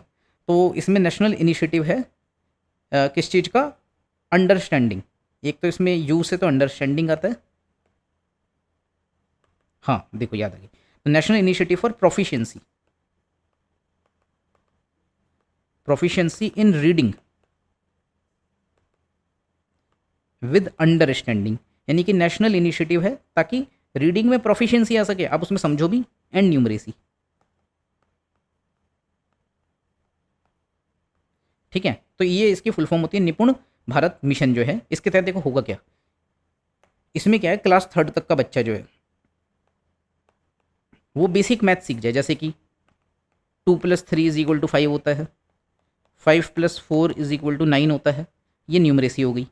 और फिर वो क्या है, proficiency in reading with understanding, reading मतलब समझना भी है उसको, पढ़ना है विद अंडरस्टैंडिंग, समझ के साथ में। जैसे कि वो क्या समझ ले, राम गोज टू स्कूल, ठीक है, Ram is a good boy, ठीक। तो इनके मीनिंग समझ ले वो, तो ये क्या हो गया, proficiency in reading with understanding हो गई। और उसके अलावा न्यूमरेसी हो गई, ठीक है। न्यूमरेसी कौन सी हो गई, ये नहीं, न्यूमरेसी हो गई आपकी ये 2 + 3 = 5, 5 + 4 = 9। तो ये हमें क्या करना है, क्लास 3rd तक ये कर लेना है कि बच्चे इतना सीख जाएं। तो ये अच्छी स्कीम है। हमें देखने में लग सकता है कि यार ये कैसे हो रहा है, because most of us are from English medium schools, है ना, प्राइवेट स्कूल्स में पढ़े हम। तो हमारे लिए बहुत बेसिक चीज़ होती है कि 3rd क्लास का बच्चा जो है इंग्लिश बोल भी लेता है, 3rd क्लास का बच्चा। लेकिन अगर हम सरकारी स्कूल की बात करते हैं और सरकारी स्कूल का बच्चा इतना समझ लेता है, then it is a good thing, ठीक है। तो निपुण भारत मिशन ड्राइविंग फोर्स क्या है, clear targets, time bound foundational skill goals, innovative pedagogies, pedagogy का मतलब क्या होता है, टीचिंग स्टाइल, ठीक है। तो उसमें इनोवेशन होना चाहिए, नवाचार होने चाहिए, नए नए तरीके से सिखाओ, टॉय बेस्ड तरीका हो सकता है, एक्सपीरियंशियल लर्निंग हो सकती है, ठीक है। रूरल रीच होनी चाहिए, ब्रिजेस लर्निंग गैप्स, मतलब जो लर्निंग में जो गैप्स है उनको ब्रिज करना है, यानी दूर करना है। टीचर ट्रेनिंग होनी चाहिए, focus on effective localise strategies. Teacher training के लिए क्या है, निष्ठा है। अब क्या है निष्ठा, आपको ये खुद पढ़ना है डिटेल में, आपकी हेल्प होगी इससे, ठीक है। की ट्रेंड्स की अगर हम बात करें तो प्री प्राइमरी इनरोलमेंट भी बढ़ गया है, प्री स्कूल कवरेज जो है वो बढ़ गया है, अर्ली चाइल्डहुड एजुकेशन जो है ज़्यादा एक्सेसिबल हो गई है, ठीक है। और states with high anganwadis use show stronger early learning outcomes, ठीक है। Digital literacy among rural teens, ये भी हुआ है। 90% + rural adolescents have smartphone access, ठीक है, ये अच्छी बात है। तो कंफर्टेबल होंगे वो ऑनलाइन लर्निंग के लिए और सेफ्टी टूल्स के लिए। स्कूल इंफ्रास्ट्रक्चर भी इंप्रूव हुआ है, सैनिटेशन बेटर हुआ है, हाइजीन बेटर हुई है, ठीक है। अटेंडेंस और इंगेजमेंट बढ़ा है, डबल इंजन स्टेट्स की जो परफॉर्मेंस है। अब देखो ये थोड़ा सा प्रचार भी हो जाता है कि अगर हम बात करें तो केंद्र में भी बीजेपी, यानी कि एनडीए केंद्र में, और स्टेट में बीजेपी, तो जहाँ पे डबल इंजन की गवर्नमेंट जैसे यूपी में, वहाँ पे मेजर लिटरेसी गेन्स हुए हैं 20 सालों में, ठीक है। फिर एमपी की बात करें तो growth in literacy infrastructure, 90% school with electricity, अच्छी बात है। गुजरात जो है consistent foundation learning performance. Conclusion क्या है, पोस्ट पैंडेमिक एफर्ट जो है वो बढ़े हैं और उनमें इंक्लूसिविटी भी आई है। नेशनल एजुकेशन पॉलिसी प्लस निपुण भारत एक स्ट्रेटेजिक इन्वेस्टमेंट है फॉर फ्यूचर ह्यूमन कैपिटल। देखो किस तरीके से आप लिख सकते हो, सिर्फ शब्द आपको पता होने चाहिए। ऐसे आपको लिखना है निपुण के ऊपर कि भाई एजुकेशन में क्या हुआ है, तो आपको पता है national initiative for proficiency in learning with understanding and numeracy. क्या लिख दोगे आप कि ये क्या करेगा, ये एक ह्यूमन कैपिटल में एक इन्वेस्टमेंट है, ऐसे लिख दो। क्यों? क्योंकि थर्ड क्लास का बच्चा अगर बेसिक मैथमेटिक्स ही नहीं सीखेगा तो उसमें तो ह्यूमन कैपिटल कुछ है ही नहीं। वो किस बात की कैपिटल है, वो उसमें कुछ पूंजी ही नहीं है, ठीक है। तो इस तरीके से हम सोच सकते हैं। फिर आर्टिकल 11 जो है वो एग्रीकल्चर के बारे में फॉर इंडियाज ग्रोथ। अब एग्रीकल्चर पे तो हमने पहले भी बहुत कुछ पढ़ा है, जैसे कि हमने नेगोशिएबल वेयरहाउस रिसीट पढ़ी थी, इलेक्ट्रॉनिक नेशनल एग्रीकल्चर मार्केट पढ़ा था, ठीक है। फिर हमने बात करी थी एपीएमसी की, किस तरीके से जो एपीएमसी है उसमें क्या किया गया है, सरकार ने एक ऑप्शन दे दिया कि अपार्ट फ्रॉम एपीएमसी आप कहीं और भी अपना सामान बेच सकते हो। मतलब ऐसा किसान बिल के टाइम पे दिया था सरकार ने, जिसको फिर सरकार को वापस लेना पड़ गया था, ठीक है। तो सरकार बहुत सारे स्टेप्स ले रही है, किसके लिए, रिफॉर्म्स लेके आने के लिए एग्रीकल्चर सेक्टर में। अब इसमें हम जो बात करेंगे बेसिकली वो एक स्कीम है प्रधानमंत्री धन धान्य कृषि योजना, उसकी बात करेंगे, ठीक है। उसमें एग्रीकल्चर इंजन है फॉर इंडियाज डेवलपमेंट। एग्रीकल्चर की engine of economic growth. Agriculture placed as one of the 4 engines of development along with MSMEs, investment, export. Budget aims to boost productivity, sustainability and rural prosperity, ठीक है। प्रधानमंत्री धन धान्य कृषि योजना ये क्या है, ये डेवलप करेगा एग्री डिस्ट्रिक्ट्स प्रोग्राम को, inspired by aspirational districts programme. Target क्या है, 100 लो प्रोडक्टिविटी एग्री डिस्ट्रिक्ट्स, ठीक है। क्रॉप डाइवर्सिफिकेशन होगा इसमें। अब देखो नाम क्या है, धन धान्य कृषि योजना प्रधानमंत्री, तो जैसे कि हमने क्या पढ़ा था, एस्पिरेशनल डिस्ट्रिक्ट प्रोग्राम पढ़ा था ना। तो एस्पिरेशनल डिस्ट्रिक्ट प्रोग्राम में क्या किया गया था, एस्पिरेशनल डिस्ट्रिक्ट प्रोग्राम में जो बैकवर्ड डिस्ट्रिक्ट्स हैं यानी कि जो अंडर परफॉर्मिंग डिस्ट्रिक्ट्स हैं उनको चूज किया गया था और उनका नाम रखा गया था कि ये एस्पिरेशनल है, मतलब इनमें एस्पिरेशन है, अभिलाषा है, किस चीज़ की, आगे बढ़ने की। इन द सिमिलर वे ये क्या है, एग्री डिस्ट्रिक्ट्स प्रोग्राम है, जिसमें हमने इसमें क्या किया जाएगा, इनमें वो डिस्ट्रिक्ट्स जहाँ पे जो परफॉर्मेंस है, प्रोडक्टिविटी है एग्रीकल्चर की वो ख़राब है, उन पे फोकस किया जाएगा, ठीक है। तो it is basically inspired by aspirational districts programme. Target क्या है, 100 लो प्रोडक्टिविटी डिस्ट्रिक्ट्स को लिया जाएगा प्रधानमंत्री धन धान्य कृषि योजना के तहत, और वहाँ पे फोकस होगा क्रॉप को डाइवर्सिफाई करने पे। देखो हमें पता है कि अगर क्रॉप डाइवर्सिफिकेशन होता है तो जो सॉइल होती है उसकी फर्टिलिटी बढ़ती है, ठीक है। जैसे कि आपने एक बार क्या किया, कोई फसल उगाई, उसके बाद में आपने क्या किया, लेगुमिनस प्लांट्स को उगाया, लेगुमिनस LEGUMINOUS लेगुमिनस क्रॉप्स को उगाया। तो हमें पता है कि लेगुमिनस क्रॉप्स क्या करती हैं, नाइट्रोजन फिक्सेशन कर देती हैं, है ना, किसमें, सॉइल में, जिसकी वजह से क्या होगा, जब आप कोई दूसरी फसल उगाओगे तब आपको यूरिया को कम अप्लाई करना पड़ेगा। तो इस तरीके से क्रॉप डाइवर्सिफिकेशन जो है वो एक अच्छी तकनीक होती है, किसके लिए, आपकी मिट्टी के लिए, किसान की सॉइल के लिए। फिर हम सस्टेनेबल प्रैक्टिसेस अपनाएंगे, इरिगेशन को इंप्रूव करेंगे। अभी हमने देखा भी है कि इरिगेशन को इंप्रूव करने के लिए भी सरकार क्या कर रही है, कुसुम योजना लेके आई है, ठीक है। कुसुम योजना हमने बड़े डिटेल में पढ़ा था कि कुसुम योजना जो है वो क्या करेगी, वो आपकी जो फर्टिलाइजर का यूज़ है, जो पेस्टिसाइड का यूज़ है उसको बेटर कर देगी। उसके अलावा और कुसुम योजना के मतलब फर्टिलाइजर और पेस्टिसाइड का यूज़ जो है ये तो कौन करेगा, ड्रोन दीदी, नमो ड्रोन दीदी से होगा ये। कुसुम योजना से क्या होगा, सोलर पंप्स होंगे ना, ठीक है। क्रेडिट एक्सेस मिलेगी, किसान क्रेडिट कार्ड्स हैं उसके लिए। पोस्ट हार्वेस्ट स्टोरेज के लिए ई किसान उपज निधि भी है ना, ई किसान उपज निधि, ठीक है। बेनिफिट किनको होगा, 1.7 करोड़ फार्मर्स को बेनिफिट होगा। Implemented by convergence of schemes plus state partnerships. Rural prosperity and resilient programmes, जैसे मल्टी सेक्टोरल इनिशिएटिव है to tackle the underemployment in agriculture. Focus क्या होगा, ग्रामीण महिलाएं, rural women, youth, small marginal farmers, landless families, ठीक है। की गोल क्या है, प्रमोट करेंगे इंटरप्राइज को, स्किल डेवलपमेंट होगा, ये सारी चीज़ें होंगी। अब फेज़ 1 में 100 डेवलपिंग एग्री डिस्ट्रिक्ट्स होंगे, ठीक है। मिशन क्या है, मतलब ये आपका ख़त्म हो गया जो हम पढ़ रहे थे, क्या, प्रधानमंत्री धन धान्य कृषि योजना, ठीक है। अब उसके बाद में हमने rural prosperity and resilience programme भी देख लिया। अब हम बात करते हैं मिशन फॉर आत्मनिर्भरता इन पल्सेस। देखो पल्सेस जो हैं उनका कंजम्पशन भारत में बहुत होता है ना। और हमें ये भी पता है कि इंडिया जो है पल्सेस को कई बार इंपोर्ट भी करता है ईरान वगैरह से, दालें जो हैं वो आती हैं। तो हमारा टारगेट क्या है? टारगेट क्रॉप से तूर, उड़द और मसूर। तो build on past success in pulse production 50% rise हुआ है कल्टिवेटेड एरियाज में। कंपोनेंट क्या है? डेवलप करना है हमें climate resilient protein rich seeds को, हमें पता है दालों में बहुत प्रोटीन होता है, ठीक है। बूस्ट करना है प्रोडक्टिविटी को, पोस्ट हार्वेस्ट स्टोरेज को, इंश्योर करना है रेमुनरेटिव प्राइजेज, और procurement support from NAFED NCCF for registered farmers, ठीक है। अब एक कॉम्प्रीहेंसिव प्रोग्राम भी हो सकता है for vegetables and fruits, rising nutrition awareness plus income, higher demand, ठीक है। गवर्नमेंट का प्लान क्या हो सकता है? To promote production processing efficient supply chains, remunerative pricing for farmers.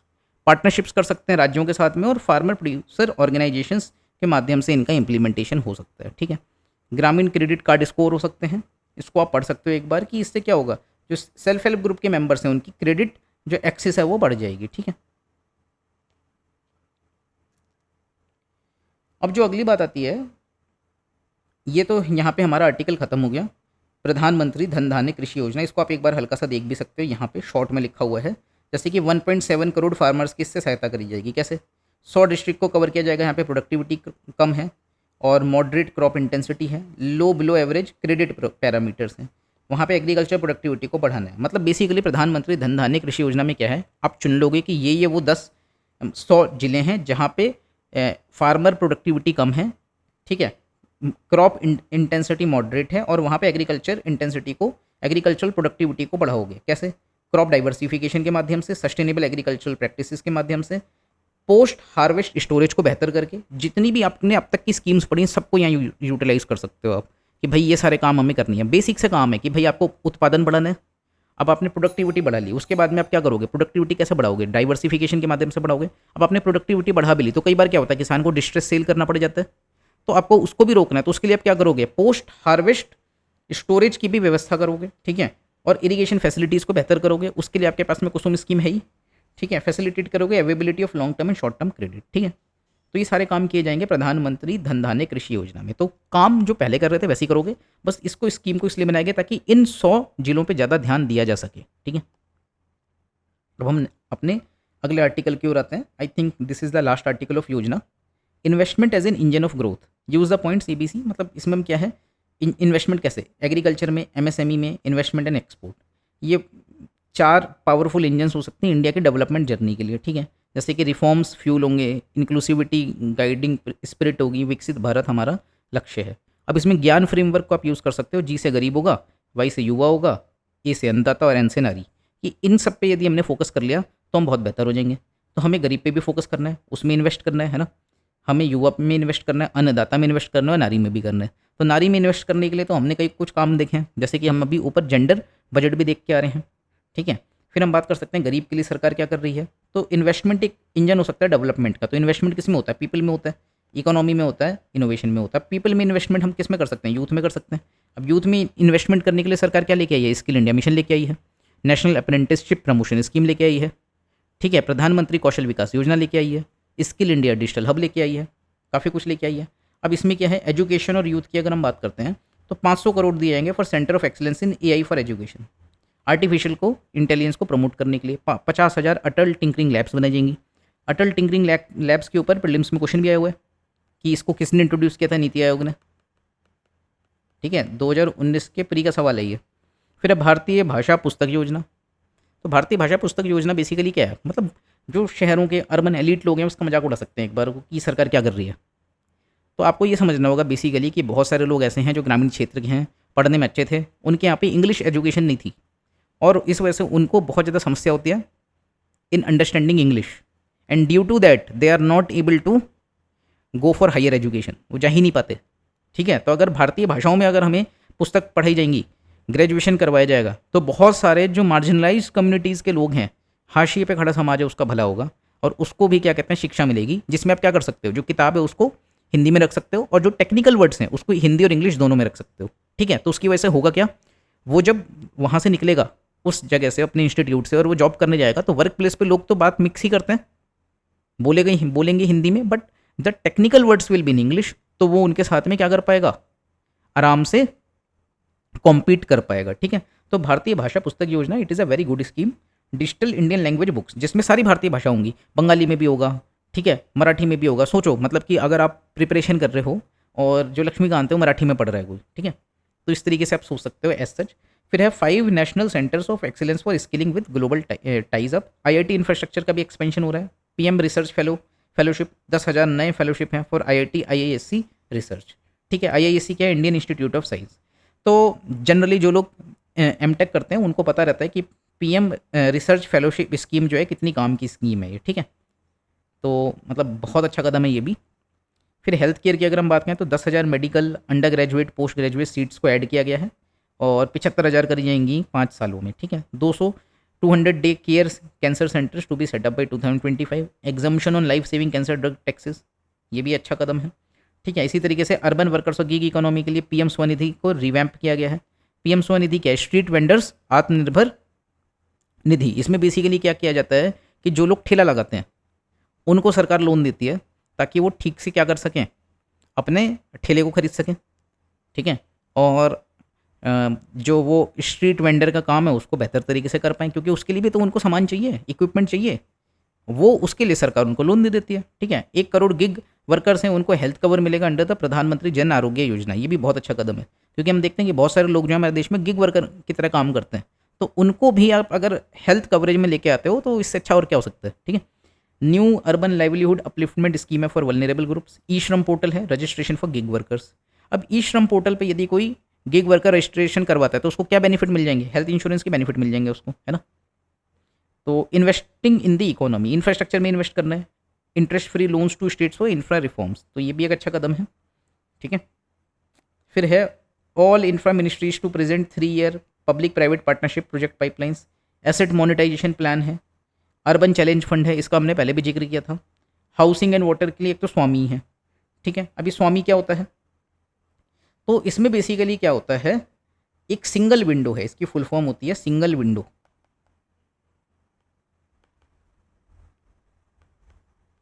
For affordable